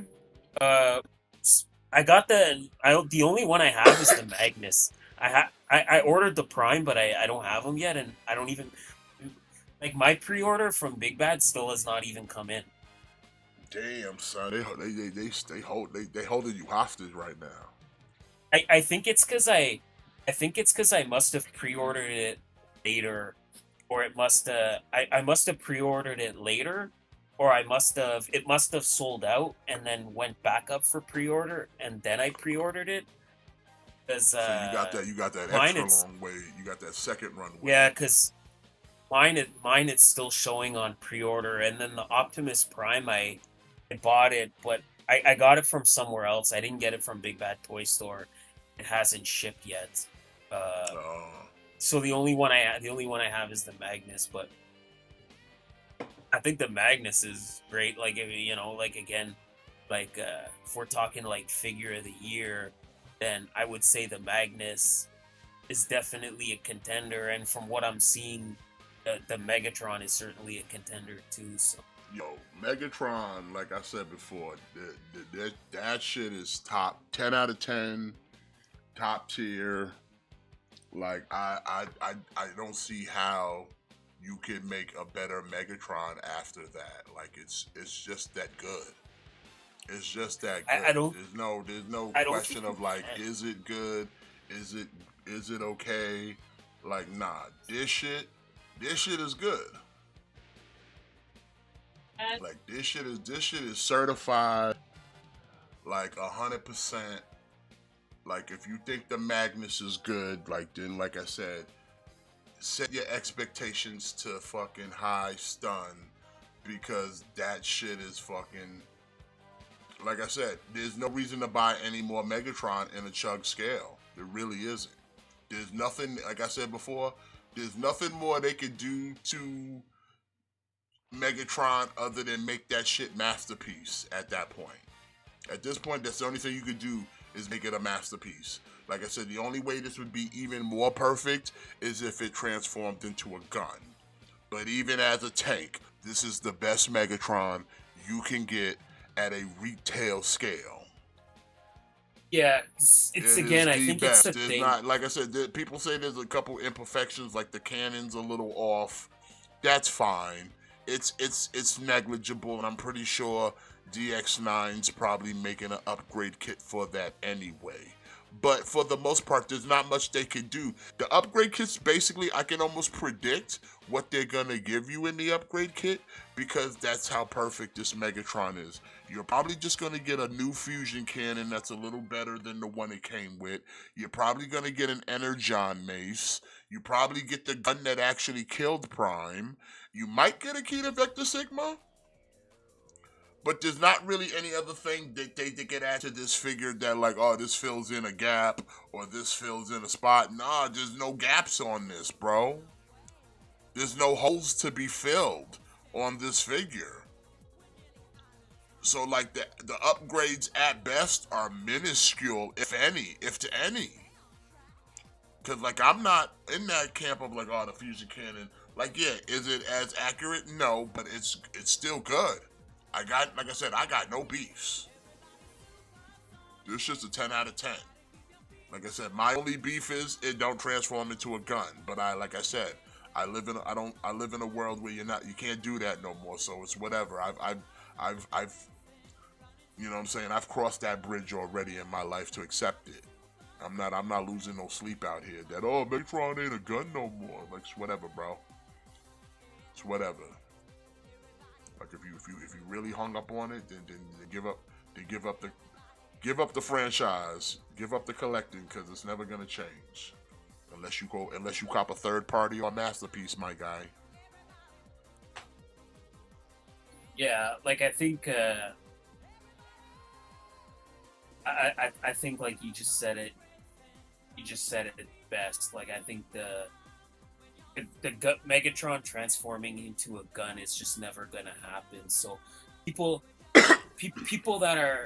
people that are gonna they're gonna say it's not good unless it's a gun. You're just never gonna get that. Like they even said during the stream, even if they wanted to do the gun, it's not an option for them. Yeah, it's not an Or option. like if it ever becomes an option, if it ever becomes an option, then we'll see what we can do. But it's not even an option, and it's likely never going to become an option. So the Megatron transforming into a tank, it's the new standard. Like people are just gonna have to accept that, and I think this new Megatron they did the best they possibly could do. Like I don't know how they could have. I don't Well, know no, how the they could best have what they done did was better. they made it look like Megatron from the '86 movie, and they managed to Exactly. Yeah. make it look like that. And and you know in your mind that this thing transforms into a tank, and there are no signs of a tank on this Megatron, and that's what makes it perfect. It's like, cause let's be honest, most Transformer fans are not gonna have this bitch displayed in its alt mode. Even if he did transform into a gun, you're not gonna have him displayed in gun mode. So you want him to look like as accurate as the cartoon, as the G1 cartoon you can possibly get, and this figure does that in spades. Yeah. Like And like I said, from people front are to back, there's no kibble, there's no excess kibble, there's nothing hanging off of him that would give you the sign that this motherfucker turns into a tank. None. yeah. There's no It's sign. just something where like people are just gonna have to come to grips with that. Like it's just the gun is never gonna happen. People just have to come to grips. So if you're still complaining that you don't like this new Megatron, if you still don't like it, then you're never gonna get a better Megatron. Like No. so I don't know what to say to that. A second Like if you're close still one would hung be up, anything from Siege or Earthrise would be like, oh, what's the second best Megatron you can get in a chug scale? Probably from Siege or Earthrise. But like the true answer is now 86 Megatron. He is just the way that Studio Prime is. It's the same thing. These two are just now the benchmark. There is no better. Anything else is a lesser. Anything else is a lesser. like go back and look at Combiner Wars Megatron, and then tell me this, and then tell me the Studio Series one isn't good. Like go back and look at Combiner Wars Megatron. I have Combiner Wars he Megatron. like he has tank treads attached to his back. Like you think this Studio Series one is bad because he transforms into a tank? Go look at that one. Look at every Megatron that's come out since the Combiner Wars. Look at Megatron. Which one was it? From Titan's Return when he was automatic. Not only just transformed into a tank, but remember that was a triple changer. So because they gave him a Blitzwing body. Remember? We had a plane. He was a jet and a tank. Yep. And a headmaster, if you want to be technical about it. You know what I'm saying? Look at all the like I said, the only other look of Megatron that I've ever saw that I looked at and be like, you know what, that harkens G1, but this is a modern feel, is fucking Transformers animated. And he didn't even transform into a tank in that one. He was a helicopter shit. He was one of those, what do they call them? The like a VTOL or whatever it's called. Yeah. I mean, that was the dope, but his alt mode had the G1 aesthetics to it. The Prime version of Megatron, like the Transformers Prime one, was pretty good. Transformers Prime was also a good look for Megatron. Was also a good look. I wish his face didn't look more kind of organic and more robot. That's the only thing I didn't like about Prime is the faces. I think the bodies were fine. It was the faces on them that I didn't appreciate. I wanted them to be more robotic and less humanoid. Fair. Yeah, that is true. He has been a tank longer than he's been a gun because he became a tank in Generation 2.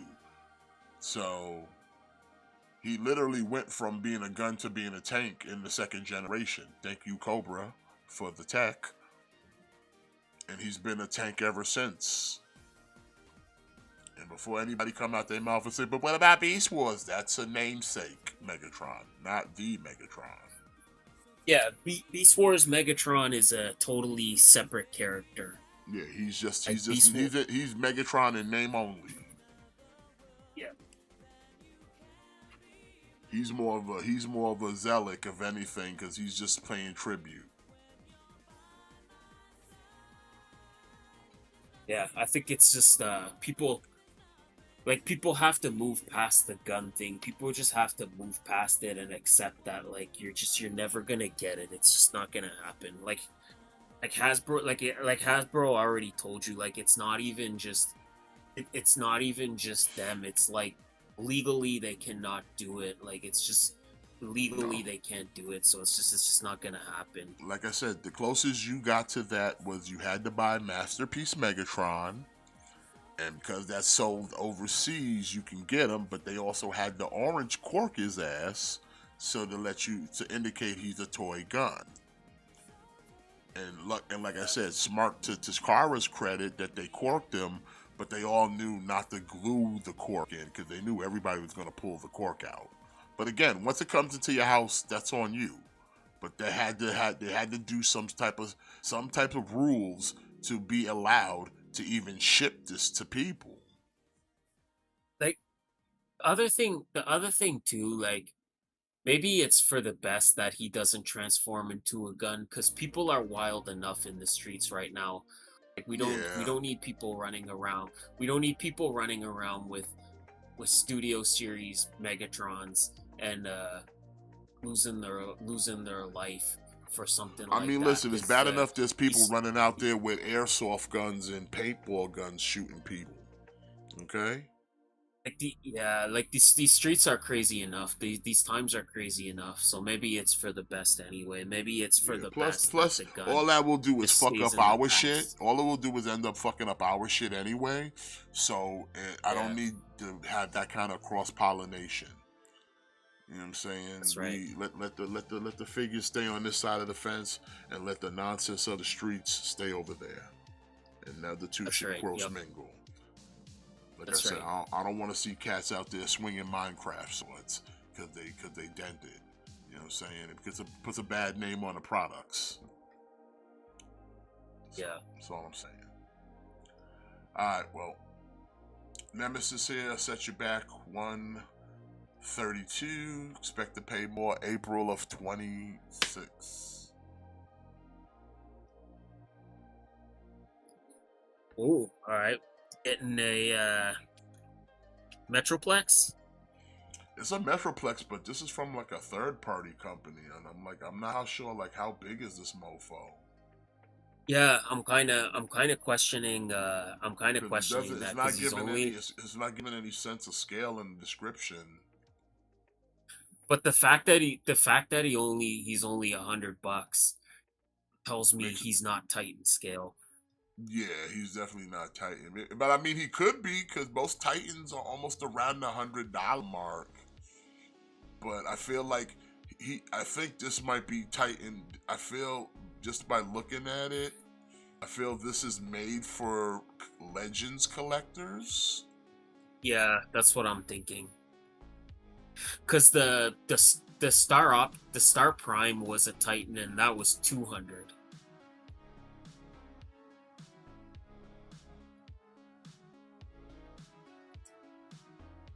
So I'm kind of thinking the same thing. And I'm thinking looking this at is made look at the for, wheels too. Look at the Legends. wheels orientation, and it's like that looks like some kind of a Legends type deal. Yeah. I mean, don't twist it. It looks good though for a Metroplex. Look like we got some articulated fingers. We got lights. We got some emote faces. And some decent enough articulation on it. And like I said, if I knew what the scale was, I would buy it for the fact that I don't have a Metroplex. But if this is just I some can't kind of believe legend they scale haven't. Metroplex, I'm just gonna have to pass. I can't believe we haven't gotten another Metroplex at this point. Like, this is crazy. I Like, think it's Hasbro's crazy out there that we. supporting them scalpers, man. It feels like it nowadays. They out here supporting scalpers. Like, it's just wild to me that we've had 2 Triptychons, but we haven't gotten another Metroplex. Word, that is Or wild. again, like, How did we get another Triptychon and not another Metroplex?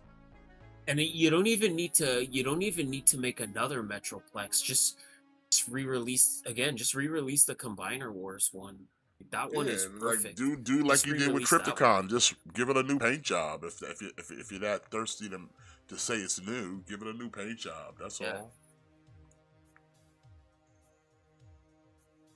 yeah. Like I can't believe we've gotten two Triptychons, but not another Which Metroplex. is actually kind of funny too, because like Crypt out of all the Titans that have come out, Triptychon was that one Titan that it was so oversaturated that they were trying to give Triptychons away at one point.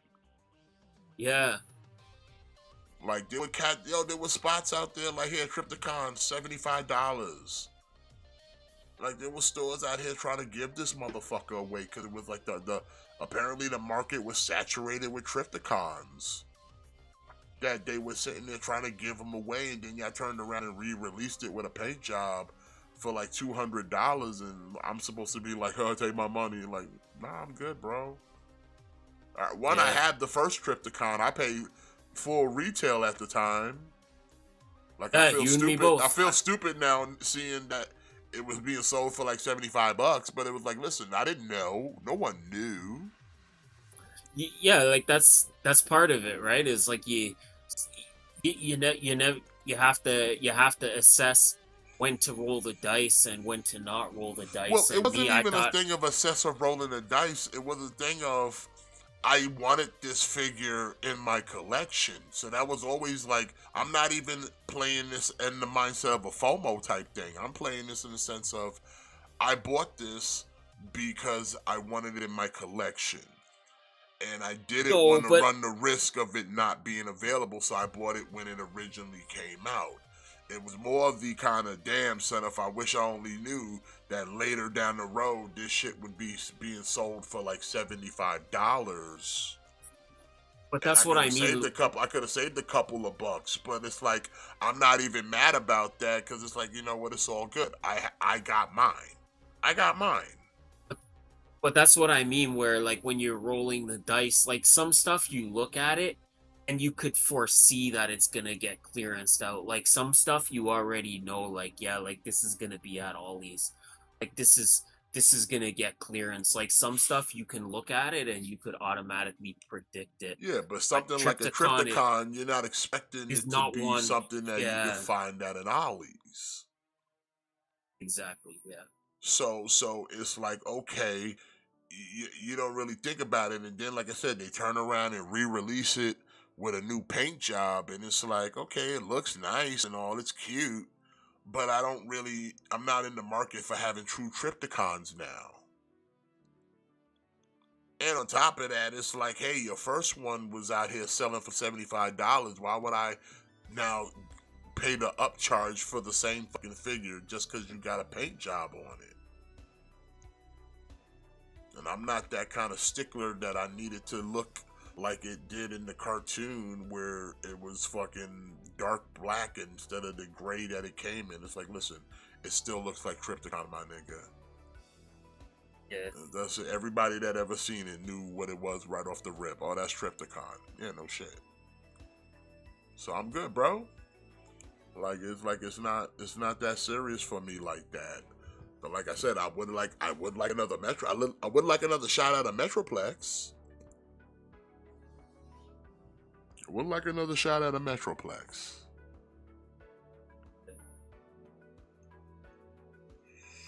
Hell, put that bitch on like made to order, my dude. If it's that serious, come on.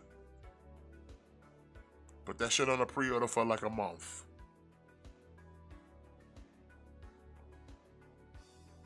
Anyways, this Metroplex will set you back 115. Expect to pay more. November of 25. Now this is what I'm talking about right here from Takara Tomy. This is a masterpiece. This is considered a masterpiece where we're getting a Predaking. And this is the full set here too. So this is Masterpiece's second foray into the Combiner game. and they give you Predaking, Matt. What you thinking? I think I'm just okay with the Power of the Primes one. I don't know. Like, it looks nice. It's just, I'm probably good. Yeah, I'm in that same camp. Plus, I bought the upgrade kit for that Predaking, so I'm like, I'm cool with what I've got, and like every offering that came after it, I'm still satisfied with what I got. Yeah. Like, especially with the upgrade kit, because the upgrade kit didn't do much with it. It gave new wings, so the wings are a little bit better, more articulated. I think it gave it new hands. It gave it a sword, a better sword, and it gave it some parts to kind of fill out the sides a little more, so it didn't look so lean. And everything else was like, is what it is, and it's like, yeah, this shit is good, bro. I'm not in the market for another Predaking. Like, I am good with the one that came out in Titan's Return. Like I said, that's why the Devastators and all that. Like, I'm good. I got that Combined Awards with an upgrade kit. It's perfectly fine.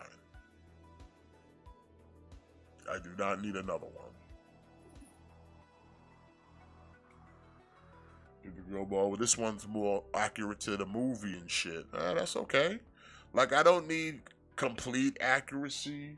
Like I said, when you see my Devastator, you know it's a Devastator. Yeah.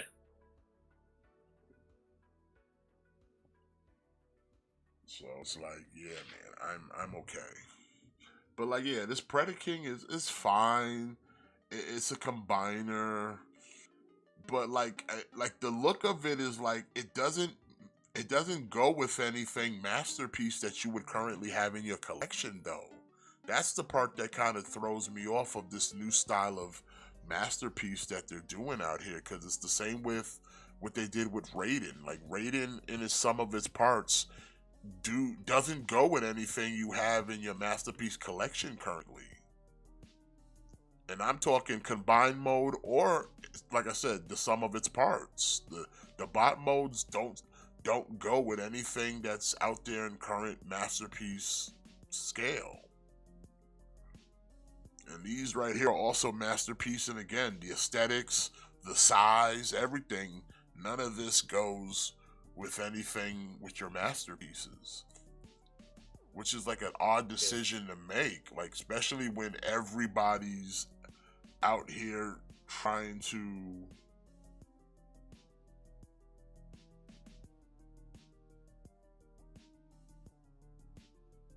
Dawkins totally missed with that kick. Yeah. He whiffed so much air with that kick.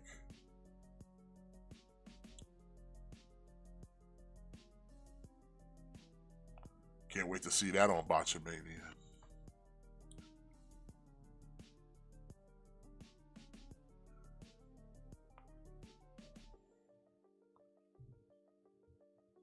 So yeah, like I'm real hesitant with this Predaking, because it's just like, it looks decent when all put together, but it's like the sum of its parts are just not really that great.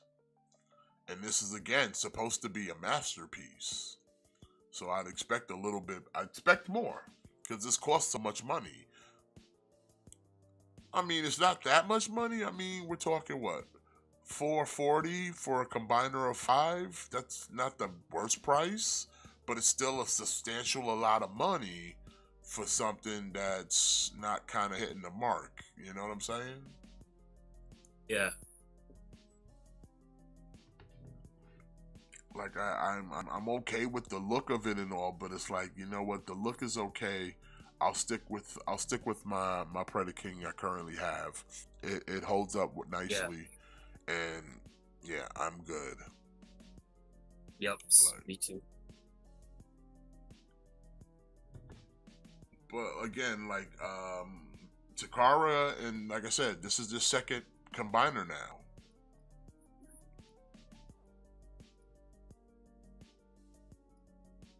And and it's like the decisions that we're going with, I think, are kind of, I don't know, man. I don't know how to feel about it, man. As a Transformer fan, as a Transformer collector, like I don't know how to feel about it. Like I wasn't pleased with Raiden that I went with the third party offering. And like I said, now I see this Predaking, and it's just like, I'll stick with your retail one. Yeah, same. Like I don't know, like I mean, if we didn't have that Predaking, maybe I would be more inclined to get this one. But I mean, yeah, if there wasn't already the alternative, yes, I would agree. But I mean, even as, like I said, I'm a masterpiece collector. I collect the masterpiece. And as a masterpiece figure, this does not work. At least for me, it does not work. It doesn't fit any aesthetics with any of the rest of the collection. yeah, Like, it doesn't. Scale, like I don't even sort know the actual scale, but like even as just a, like I said, compared to the other combiners that I currently have that are considered masterpiece scale, he does not fit in. Just off the look of sword him looks alone, cool. he does not fit in. He don't fit in with Bruticus. He don't fit in with Superion. He don't fit in with Minosaur. And those are all my No, masterpiece scale combiners. This dude don't fit in.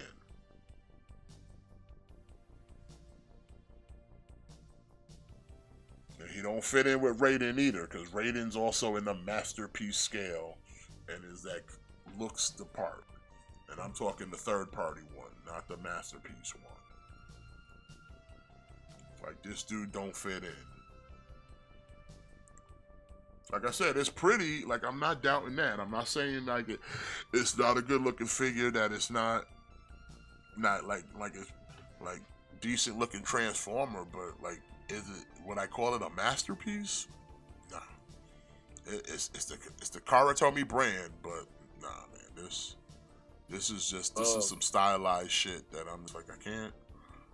Like I said, I can't pay the price. But don't get me wrong. I've paid the price and more for combiners.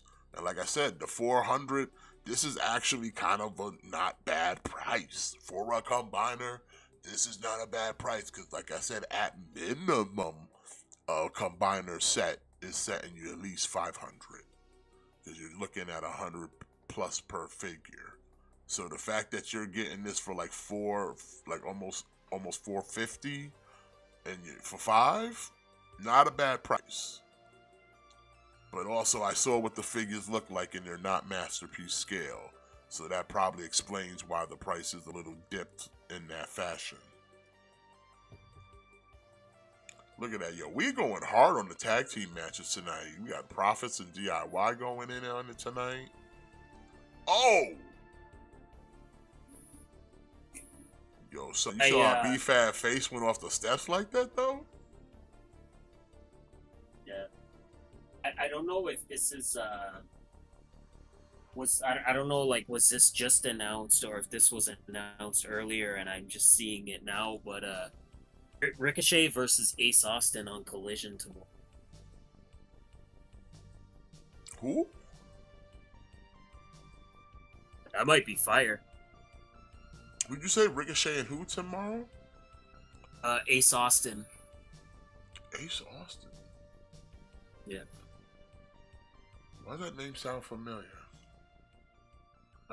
He was one half of ABC. Oh yeah, Ace Austin. Yeah. You got to say the inevitable Ace Austin. Yeah, I was drawing a blank there for a minute. So I guess he signed with AEW. So I guess he's gonna have his debut against Ricochet. But are we jobbing out to Ricochet? Because right now Ricochet's kind of getting a push on AEW with his kind of new team, the Gates of Agony. Or the I don't know, like Ricochet of Agony. Like that's what I'm kind of like thinking. Like as much as I want to see that match, I'm like I don't really want to see Ricochet pick a loss right now because he's got momentum. But I don't want to see them.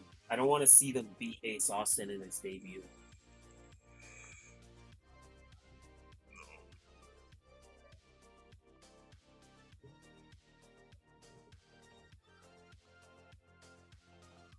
I mean, listen, I'm Daniel. If you're gonna go in on the '86 Devastator, go for it. Like, I'm not even saying it's a bad combiner or a bad figure. Because, hey, listen, it's good for those who got minimal space. Go for it, bro. The Superion looks good too. They're just too small for me. In fact, all the new combiners that have come out, there's nothing wrong with them as far as like looks are concerned. Like the Minosaur was good too. It's just for me, they're too damn small, especially for even for the Chug scale. They need to be in the same scale as Titan's Return and, and Combiner Wars Daddy. But for some reason, Hasbro don't want to give you that. They don't want to give us that. That's crazy. Oh, Sharif Profits with the win.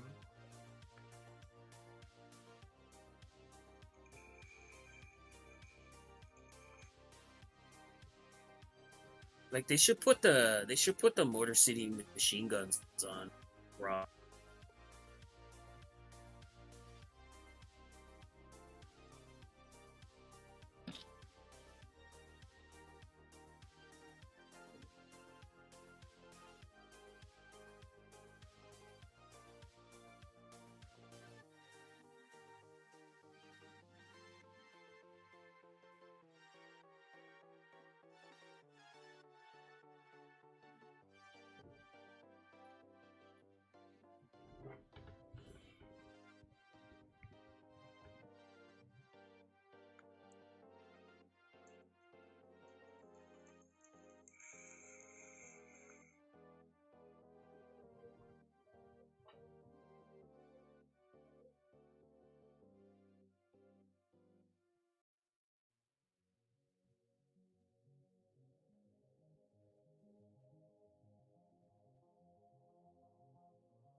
So Machine Guns versus Mellow Don't Miz next week.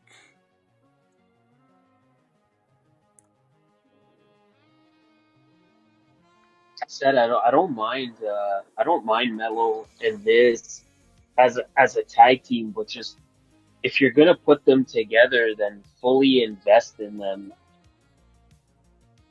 Like it's the same Yeah. thing with Andrade and Ray Phoenix. Like if you're gonna put them together, then rock with them as a tag team. Like don't have them team together for like a month and then just after a month like Andrade turns on them, you know? Yeah. Alright, well, Predaking, like I said, 440 with a $44 deposit. May of 26. So you got some time to think about it. But that will do it for Fake News, ladies and gentlemen. But yeah, like I said, that Predaking, man, it's nice, but it's like, nah, bro, this shit ain't this shit is not masterpiece. I mean, yeah, like I said, if the power of the primes one didn't already exist, then maybe it would be a different story. But like that, this is one of the rare cases where I think the retail version is better.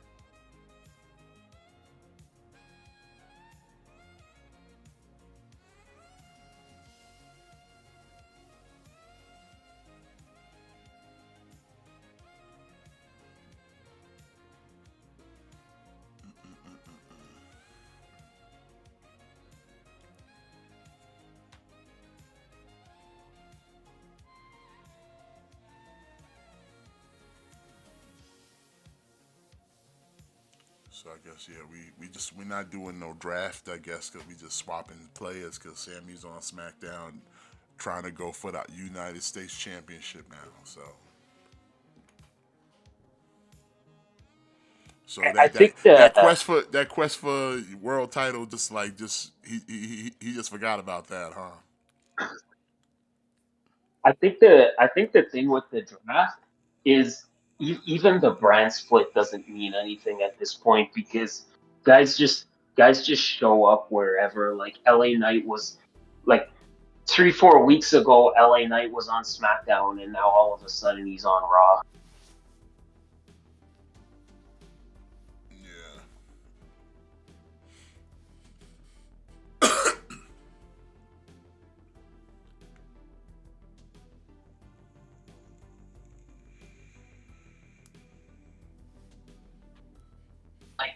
They don't even try to make it make sense in a storyline aspect. And just like think about it, like if I'm Adam Pierce, why would I Yeah. just let Sammy go to SmackDown, right? Like if I was Adam Pierce, I'd be like, no, like you're a Raw guy, like I want you on my show, like you're not going to the other show, like you're staying here. But they don't even do that anymore. Like remember they used to I remember when they did like one draft and Triple H got drafted Triple H got drafted to SmackDown Yeah. and then like when Triple H got drafted to SmackDown, and then it was gonna split up Evolution, and then the first night on SmackDown, I think Kurt Angle was the general manager at that time, and he's like, "Oh, I traded." He's like, "I traded Triple H back to Raw in exchange for the Dudley Boys and Booker T coming to SmackDown." Like they don't even do it like that anymore. Like if you're gonna have Sammy all of a sudden go to SmackDown, then you should explain that like, well, he got traded, so now LA Knight's gonna be permanently on, and we traded LA Knight and Sami Zayn. Like they don't even do it like that anymore. Like now, just guys show up anywhere inexplicably, and we just don't ask questions. Just hey, I'm here now. Yeah, exactly. Like it's just as simple. Yeah, it's really just that. Why is Cena wasting one of his matches on Logan Paul though? I don't know. Why are we wasting on that? Especially when you got Brock Lesnar in the wing.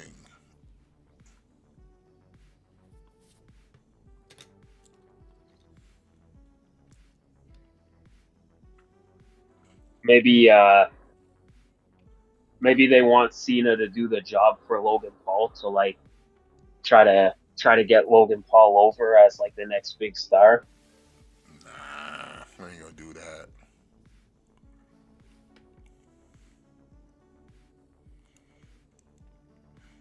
I think it's just have a match on there that they can have with Logan Paul because they know Logan Paul goes viral, and they want But them I on. They think want them. also They like want them online clicks. probably probably Brock can't leave the country right now, right? I don't know.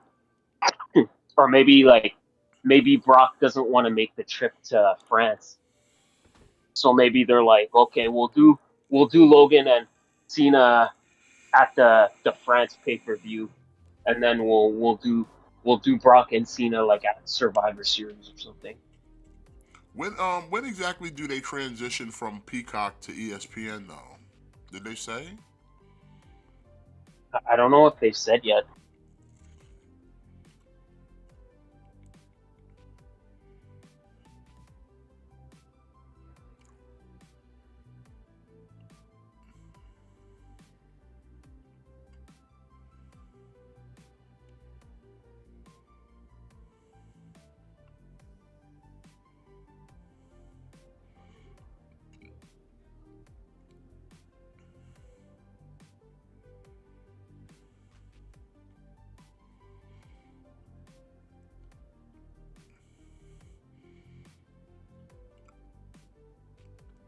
I can't see John Cena taking any more L's for the rest of his run outside of maybe Brock Lesnar.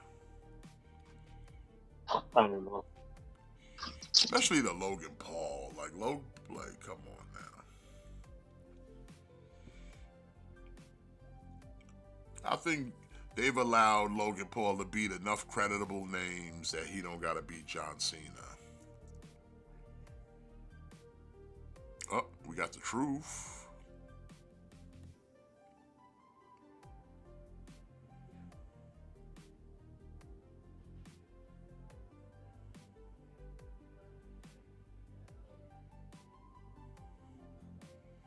Oh, Aleister Black.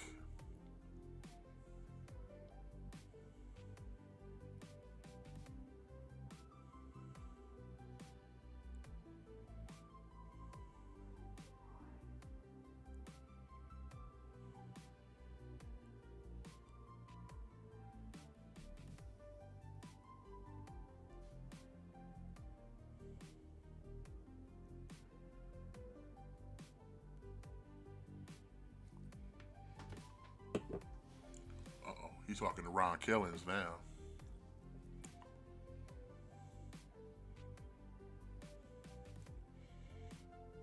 So like Truth now just playing two different characters whenever he chooses. He 1 minute he the Truth and next minute he Ron Killings.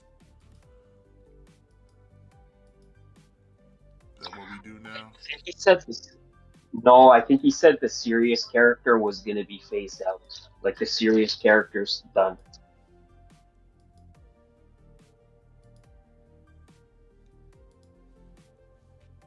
Like that's what he was saying. Like the serious character is finished. You got what I mean? Alright, well, So now we're just back to our truth. gotcha.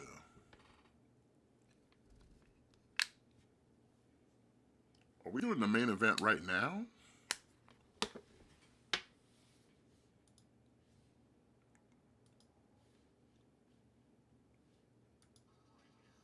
Is that what happening right now? We doing the main event right Well, now? well, because they're I think they're only back to 2 hours now. So like now SmackDown is back to being 2 hours. So what? I mean, listen, I'm not mad that if we're not doing 3 hours of SmackDown, but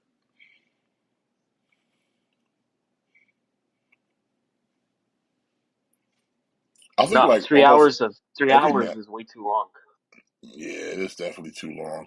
But every match was, I think, almost every match was a tag team match tonight,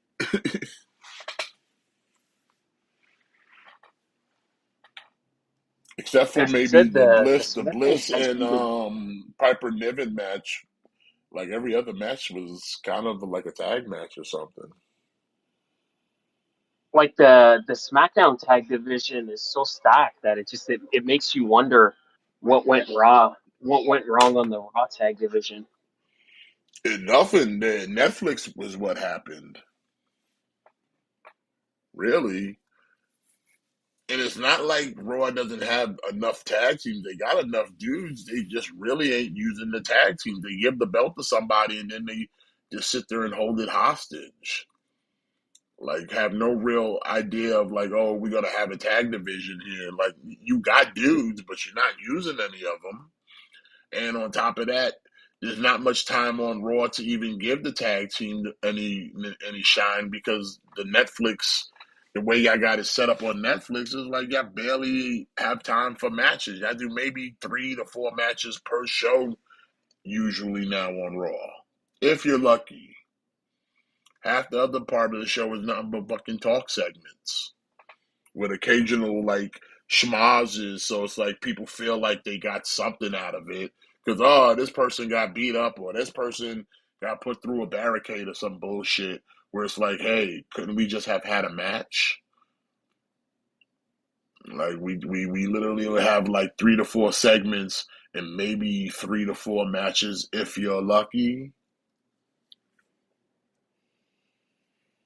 So like, Yeah, where's there any time for a tag division? I'm like, and crazy part is, it's like Raw's doing the same amount of time as fucking SmackDown's doing right now. It's just 2 hours, but yet somehow SmackDown could squeeze in like 3 to 4 tag matches that are But actually I, focused I on your think tag it's division.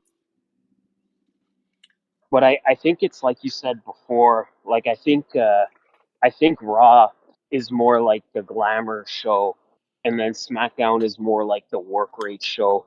It Like is.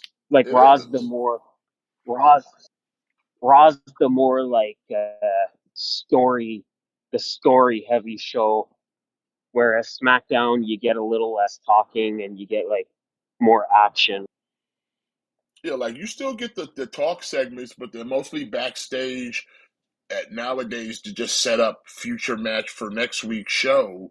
But it's like, but I'm saying as far as like the focus of the tag division, it's like they don't fall to the wayside with the rest of the singles division on the show. You know what I'm saying? They still pay attention to what's going on in the men's singles and in the women's singles, but they still keep some emphasis of like, hey, there's shit going on in the tag division as well.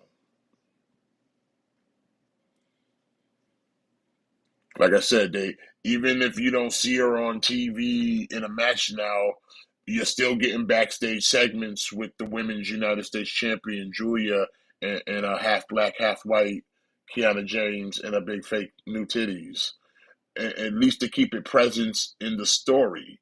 You know what I'm saying? Until they decide they can have room to put her Yes. in a match. But like right now, they're kind of focused on the tag division. So most of the shows have been kind of dedicated to furthering tag storylines than anything. And then occasionally you'll get the singles Exactly. matches involved and stuff like that. And it's like the things they're doing with Charlotte and Alexa to keep them on TV. Same thing with the Chelsea and the Secret Hervis. But it's like they're really focused on tag team stuff. Whereas Raw's like, yeah, they'll mention it, they'll show it, they'll talk about it, but it's still kind of an afterthought as far as how they're booking it. Like they're not sitting there having the only time they'll dedicate something to tag team is if it's like, oh, it's two guys put together because a common goal, have a tag team match tonight. It ain't a thing of like, oh, tag team match and when it gets a title shot, maybe afterthought. We'll Yeah, think about it.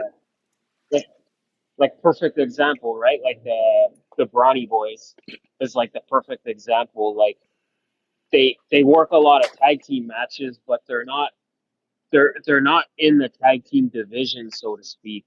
Like they're not trying to win the tag team titles, but they work a lot of tag matches. Yeah. So it's just like, yeah, like even like tonight's the main event. Like, yeah, it's kind of a three-way match, but it's like, okay, we're throwing together a separate storyline and we're just bringing it all together in a multi-man match. It's like the spirit of Teddy Long lives through SmackDown. Tag team wrestling, holla, holla, holla, holla. But I think too, it's because now you got like Jacob Fatu, who wants another shot at Solo and the U.S. title.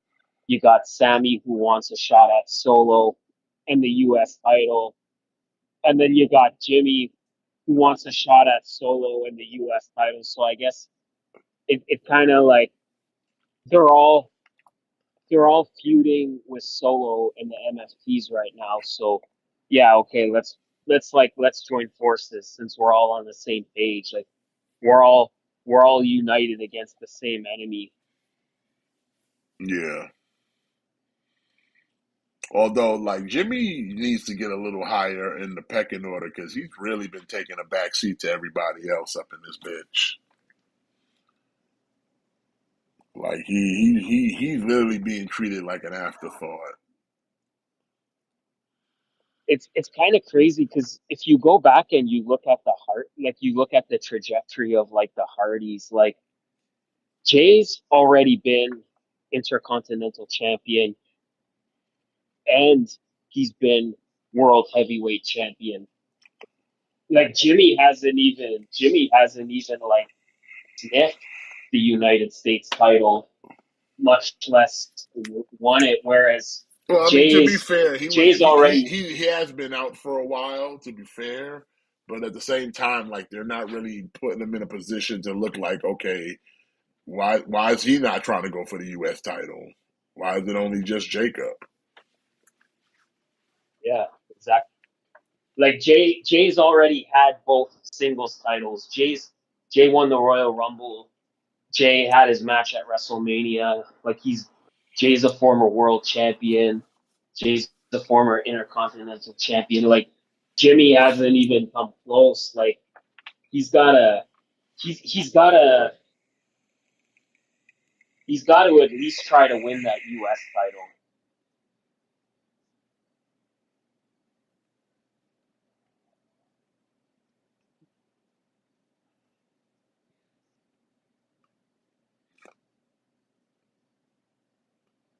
Also, I need Jimmy and Jay to get better ring gear. To be fair, too,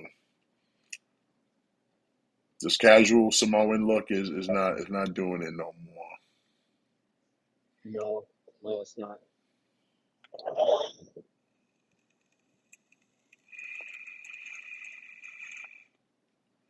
Like I need him to get some better ring gear. I think the best look they had was when they came out the first time around as baby faces with the paint on the face and they were like rocking like the shorts and no shirt. They should go back to kind of that look.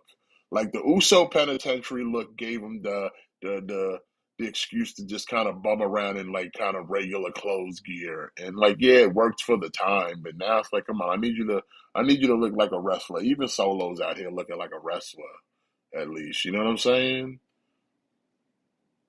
You know what I'm saying? Even Yeah, baby brothers out here looking like some form of a wrestler. Like I mean, he even put boots on. Remember when he had no shoes on? Remember when Solo was out yeah, here running around barefoot like a savage? yeah, yeah. I remember that. I remember that. And now we out here sporting boots like regular folk. Like I'm gonna need Jimmy and Jay to kind of get up with the program. Like I need some real ring gear. Y'all out here just wearing track pants and shit, looking like bums. And I see Jimmy over there still wearing his shirt because he know he ain't out here hitting the gym. He getting a little pot. You need to fucking hit the gym, tighten up, but boy, take that shirt off, stop playing.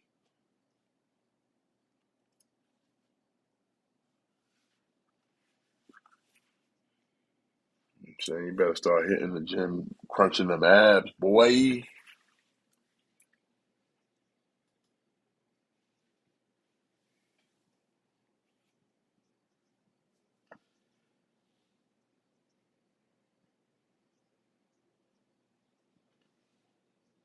Yeah, so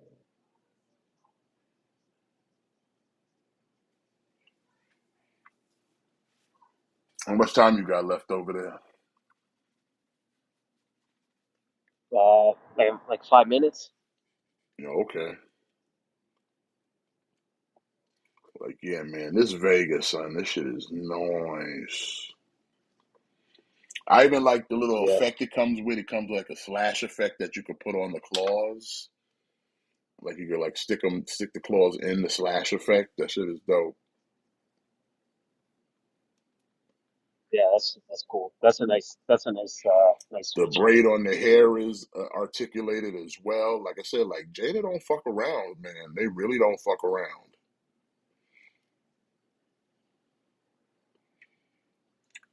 Like the extra mask that's off the face. So if you wanted to display him with the out without the face mask, is like soft plastic, so you can kind of like put it in his hand to hold it and shit. Like I said, the face sculpt is nice too. Like they did their shit, but I keep him with the mask on because like fuck, I got Vega gotta have the mask on, son. Gotta cover up that pretty face.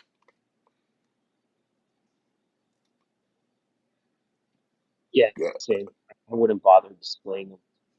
nah. Like just keep the mask on. Like I said, you can have them without the claw and then shit on, but it's like, nah, man, you gotta have it all on, man. Like, nah, man. Like I said, but Jada, like I said, they covered all the bases you would need for like anybody who was into like photo photography or like stop motion because they gave them all the right accessories that you would need for Vega. Like I said, you have the accessory where the claw comes off and he comes with a hand that doesn't have a claw on it. And then you got the face with no mask on and the mask comes off. So it's like you got all that shit. So it's like, you know what? Not bad. Like I said, they got five more to go. T Hawk, Honda, Zangief, Balrog, and Akuma. So that's it. And then we are done with Street Fighter 2 Ultra. And then next is fucking Alpha Boy. Now, like I said, I'm not 100% of like, oh, I'm gonna go in on the Alpha, but like I said, I'm sure shit gonna finish Ultra. That's for sure. Can't stop now. I'm too deep. Especially because I need that bull rock because I need the original three first bosses before Bison. I need that bull rock, Sagat, and Vega. Those are the original three bosses.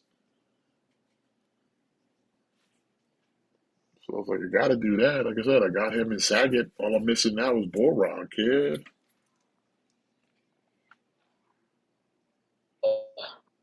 We're almost there. Like I said, we just got just the big ones left, I hope like the Bullrock is Honda, next. I want to finish my bosses. I want to finish the bosses and then first. yeah, and then like T Hawk after that. But T like we're Hawk. there, like we're right at the home stretch. That's why like I wouldn't be surprised if at this point they're just like, okay, just get him out, so we could move on to Third Strike.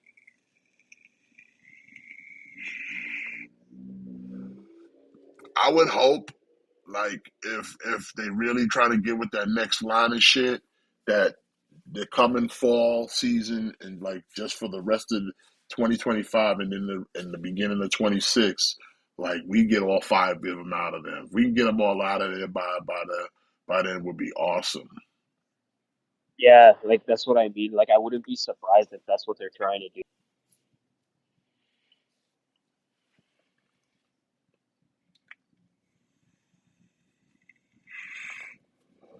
You know what I mean? Just spread them out a little bit. I know like the last few they were dropping like two at a time, and I'm like, if they're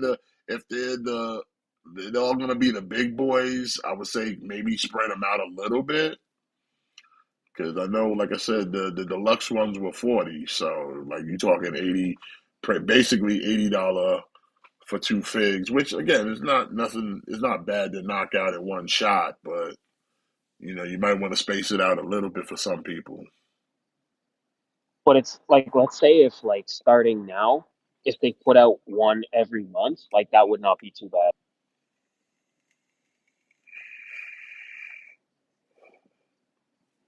You know what I mean? Like just I drop, mean, one drop, every month, drop one one. every other month would be fine, but just like knock them out for sure, definitely. Yeah, Because I would imagine like the only one that would probably be back down to like the $29 mark would probably be like Akuma, but like the rest are definitely going to be in the $40 range because they're all going to yeah, be big no boys. question. Maybe Bullrog might be still at the 29 mark because he's a little smaller. Because like I said, Vega's a boss, but he's still a smaller character, so he was only like 30. And I think Bullrog will probably be around maybe. I'm hoping he'll be in the 30, but probably more in the 40. But it's like you already know T Hawk, Zangief, and Honda are already deluxe. And Akuma might be Yeah, deluxe depending on how they definitely. how they pack him, but I don't see him being deluxe unless No, unless they give them like a ton of accessories. yeah.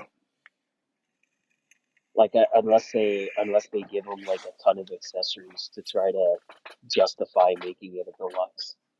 Yeah, because he's about the same size as like Ryu and Ken, so I was like he would probably be the base price.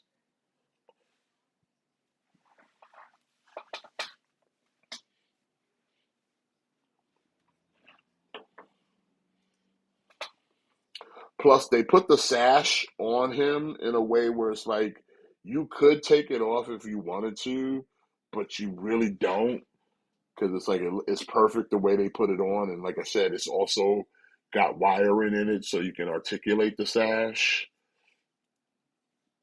on his side and everything. So it's like, yeah, it's perfect, bro. They hooked it up, man. Plus, he's Yeah, got so many points of articulation just in his legs. Like he's got a thigh swivel, he's got the ankle swivel, and like a calf swivel as well. So you got plenty of articulation to do poses.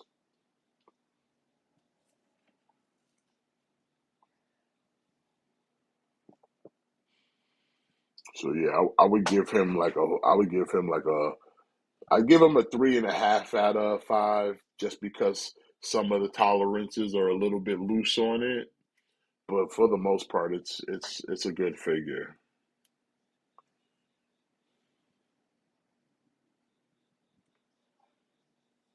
yeah, that's fair.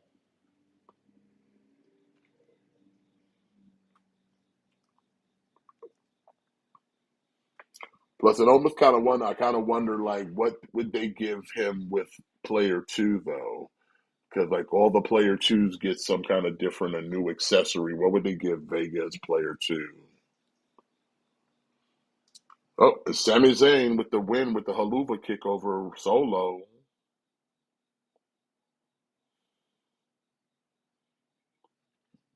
Big haluva kick. Because like I said, this version came with the slash effect and the head sculpts. What would his player two get? Yeah, I don't know because he's known for the slash. Like I don't know that he really does anything else.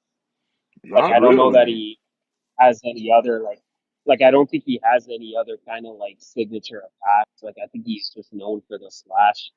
Unless they give you the same effect but maybe make it like a different color. I mean, possible. Like I said, I don't know what else you could give Vega at that point. Like I said, you just changing his color, but he doesn't have any like other attacks that you can make effects for really. Like that makes him kind of bare bones in that way. Let me see. Yeah. SmackDown's over. I'm about to see his emergence still going. I watch a little bit of that. Yeah, I'm gonna watch it later.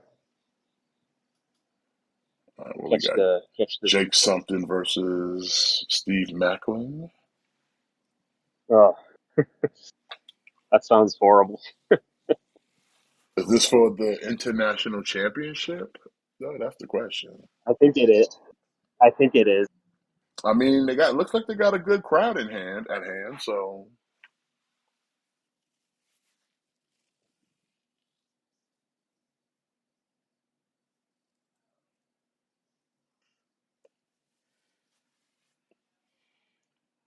Macklin's rocking his Punisher face paint. Bag him and tag him. Oh damn! And what is fucking Frankie Kazarian doing at the ringside? Doing that commentary. I don't know. Does he like still wrestle? I always see stuff of him like he's doing the talk show or whatever. Like I don't know. Is he injured or?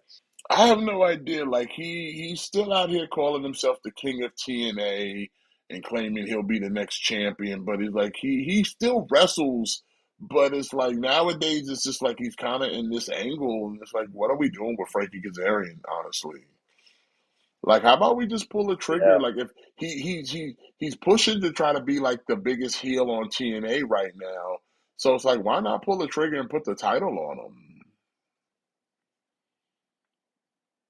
I'm Like, kind of, I'm like honestly the kind fact of that surprised.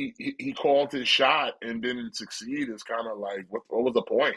Yeah, like that's what I mean. Like I'm surprised they didn't pull the trigger on him when he had the call your.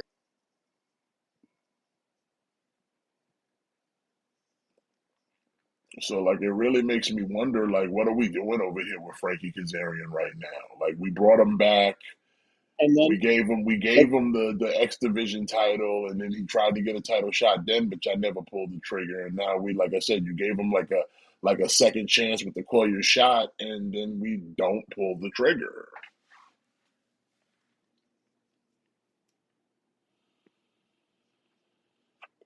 But he's running around but calling then it's himself the weird king of because like TNA. like he used he used the call your shot when it was gonna be Joe Hendry and Ethan Page one on one, and then he used the call your shot and made that a triple threat, which I thought was incredibly stupid. Yeah, come on. You know you're Like supposed to wait for of the all the match to be times over to and money in bank. You got to money in the bank that shit. of all the times, oh, like why would they like I can't believe they wouldn't pull the trigger on him when he already had the call your shot. Like it seemed like winning the call your shot was gonna be the gateway for him to get into the title picture, and then they did nothing with it. Like they totally wasted it. Yeah, it made no sense. Like, it really, like, what was the point of having him to win it if he wasn't gonna win the title? Like, why are we Like choosing now why? to be why is now the time to be like, oh, the percentages of someone winning this and winning the title are now, 80% because Frankie fucking lost here. Yeah.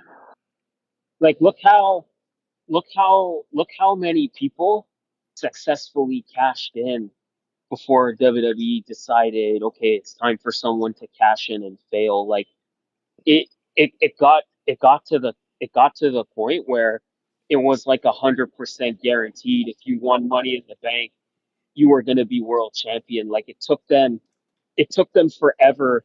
It took them a long time to get to the point where people would cash in and lose to where even now it's not really a 50-50.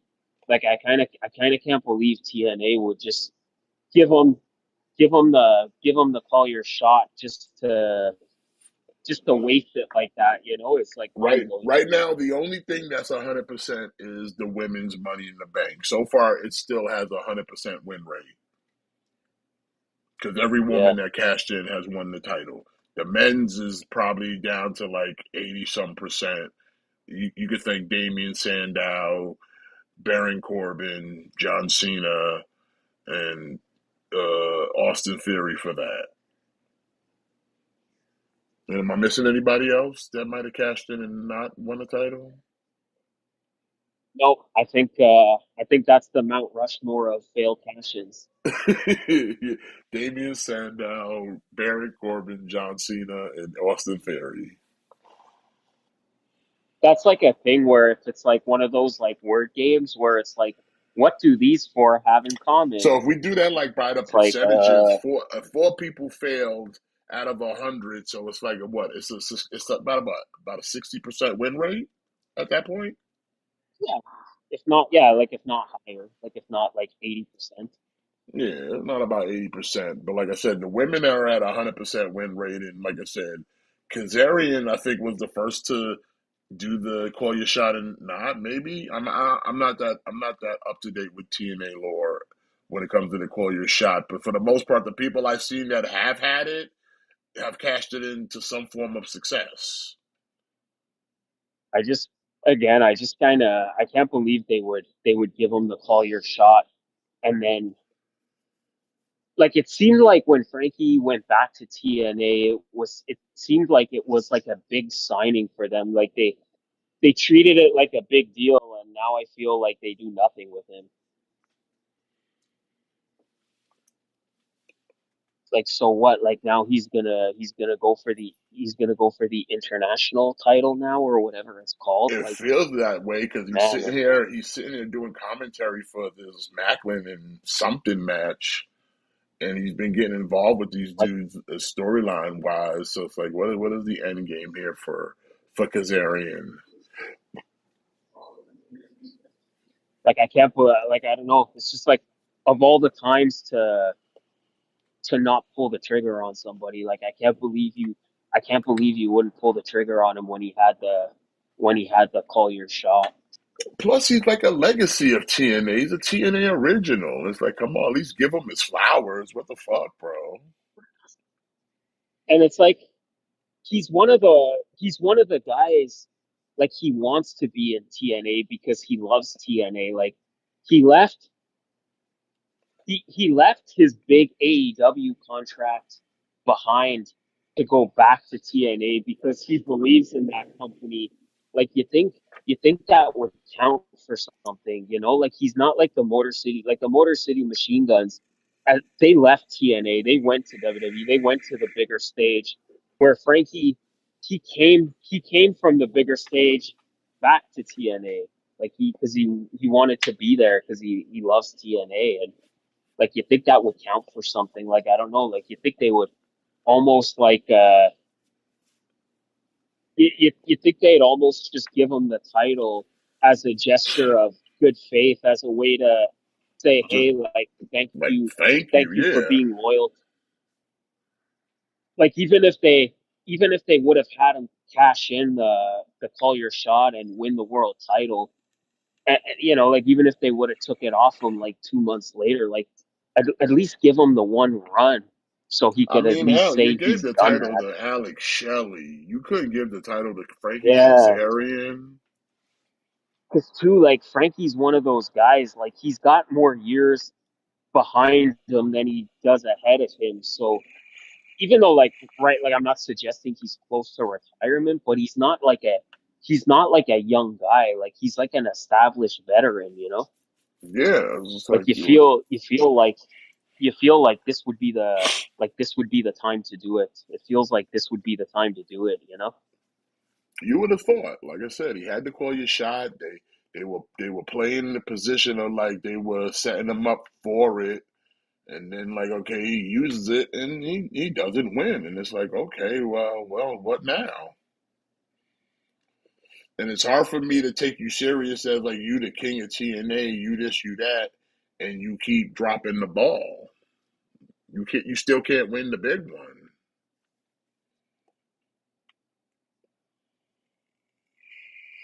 Yeah, And exactly. now if it looks to be that you're going for the lesser secondary title, like what's the point?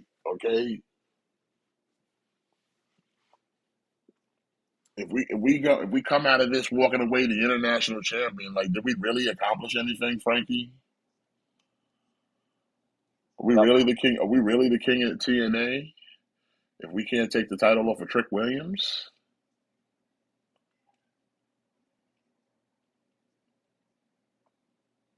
see, like right now after the match, they're having a segment with Macklin talking to what's her name, and Frankie Kazarian's all like, yeah, he's all up in his grill now.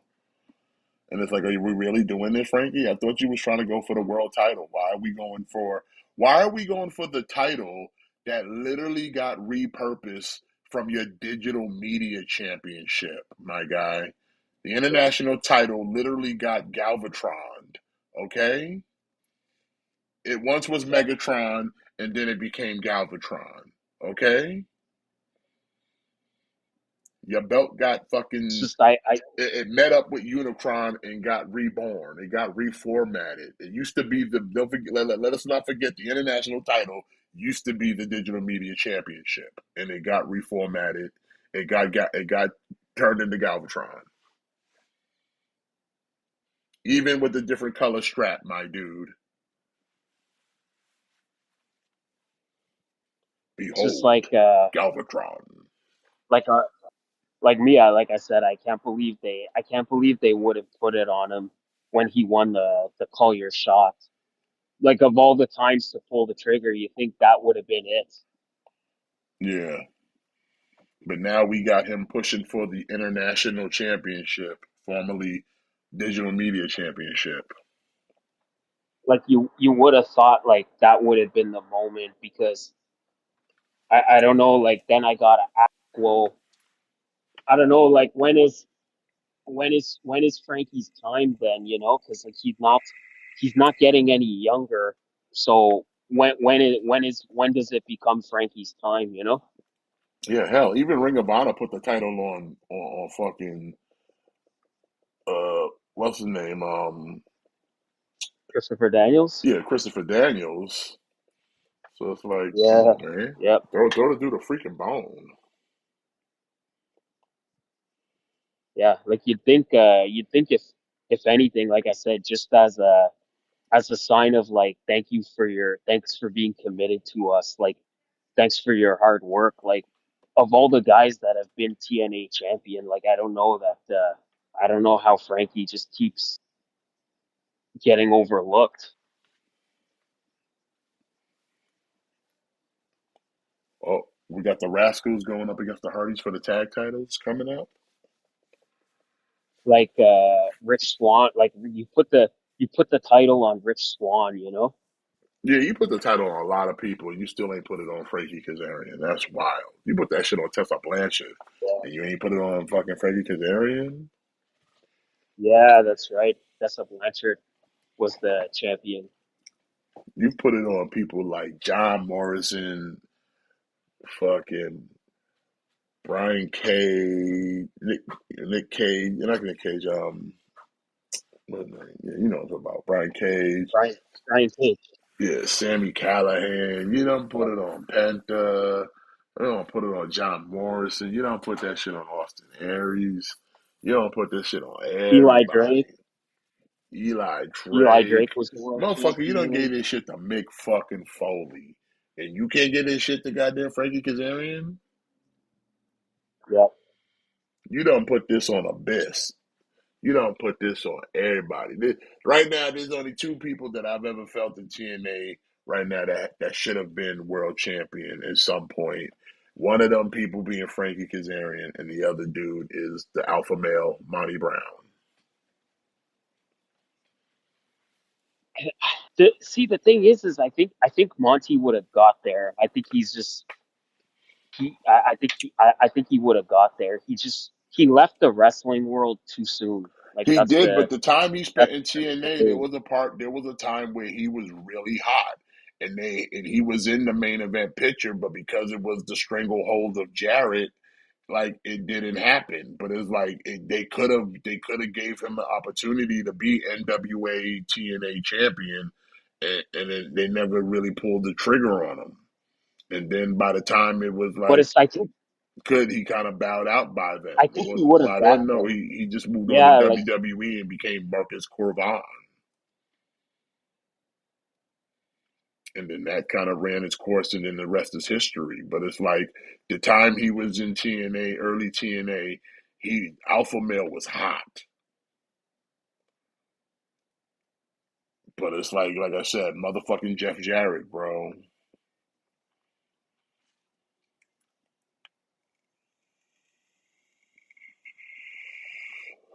Big ups to my man the Myron Reed getting kind of being the replacement for Trey Miguel while he's out. So that gives him some TV time and some ring time.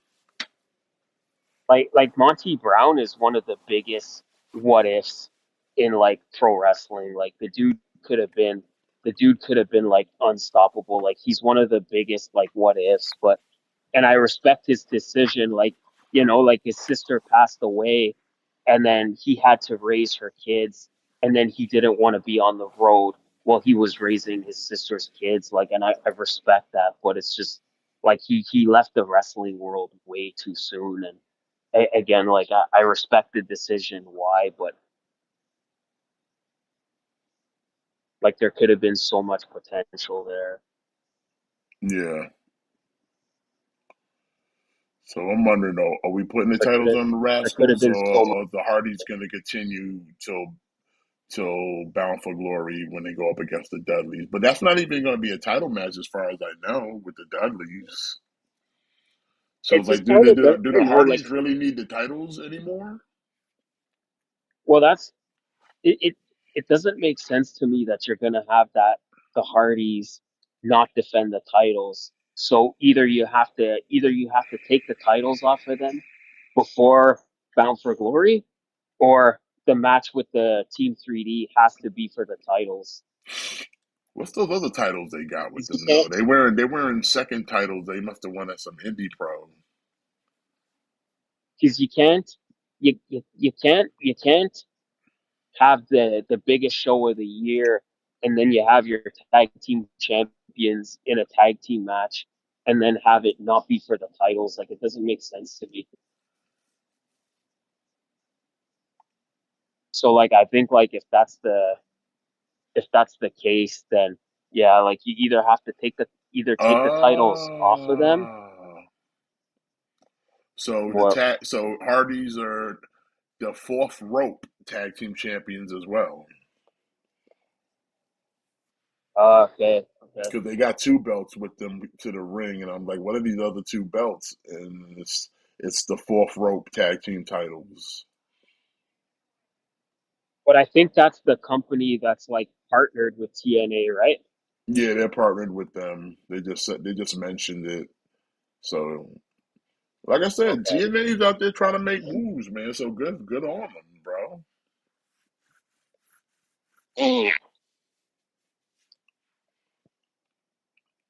I mean, they got some like they can farm out some other talent from other places. You know, shit, ain't nothing wrong with that.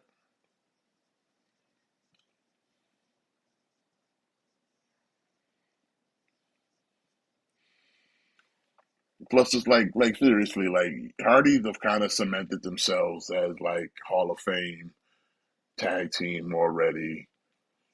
So it's like y'all really don't need the TNA tag titles at this point. Like I said, y'all just won them for like the fourth time already.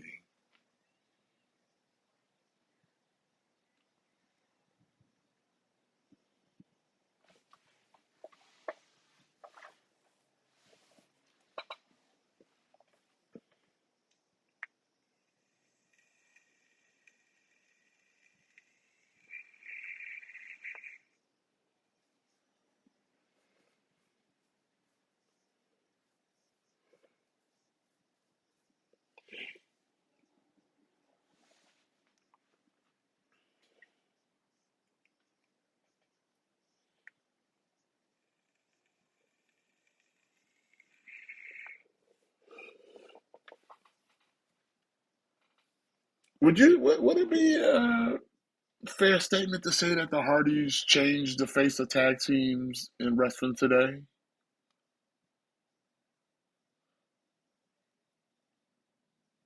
I mean, maybe. Like, I mean, you could combine that with Dudley's Edge and Christian as well, but I mean, like, as far as like bigger influence as far as style of wrestling, it's hard to argue that it's the Hardys haven't had an influence.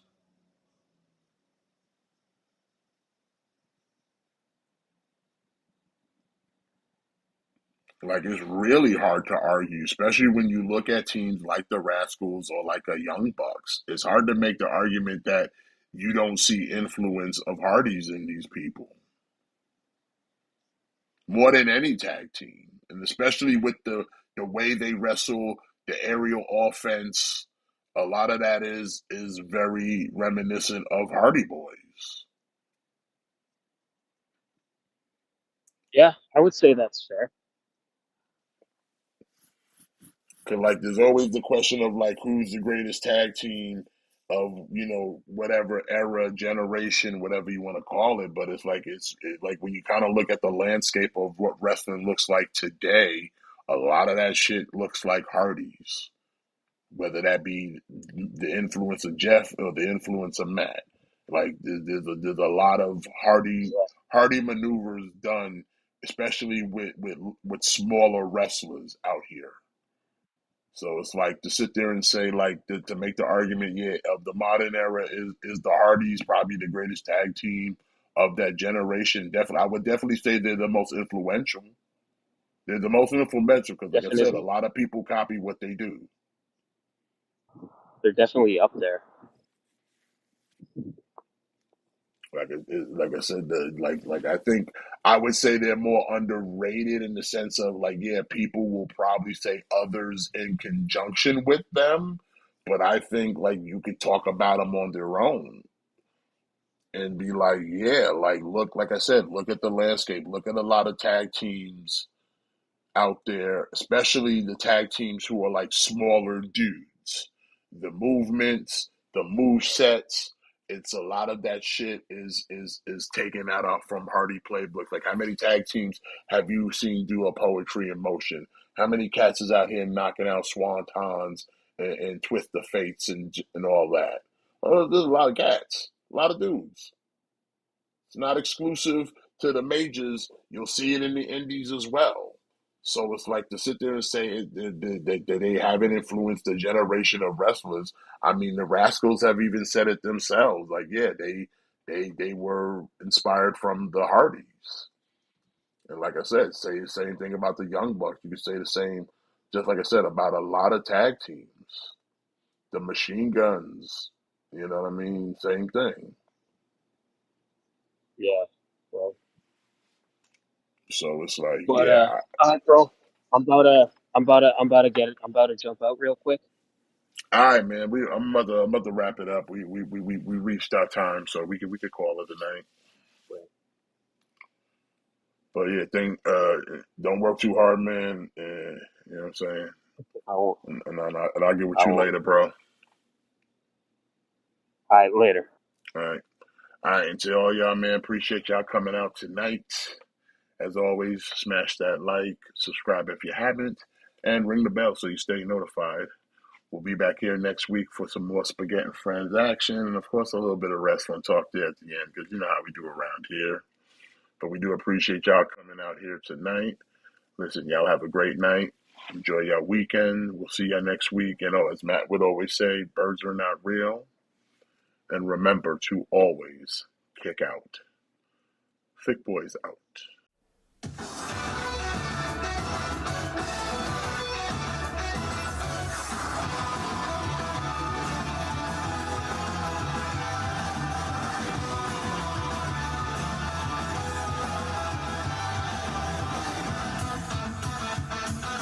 Time has come, I'm ready to go. Venturing into the unknown.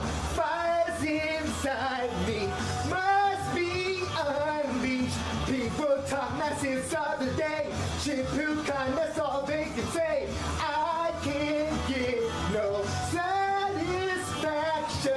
Woo-hoo! Challenge may have come. Woo-hoo! Fighting just begun, but there's no stopping. People spreading out my wings. Let's fly high. Woo-hoo! Concentrate my power. Woo-hoo! In the final hour, in the end, I'm gonna win.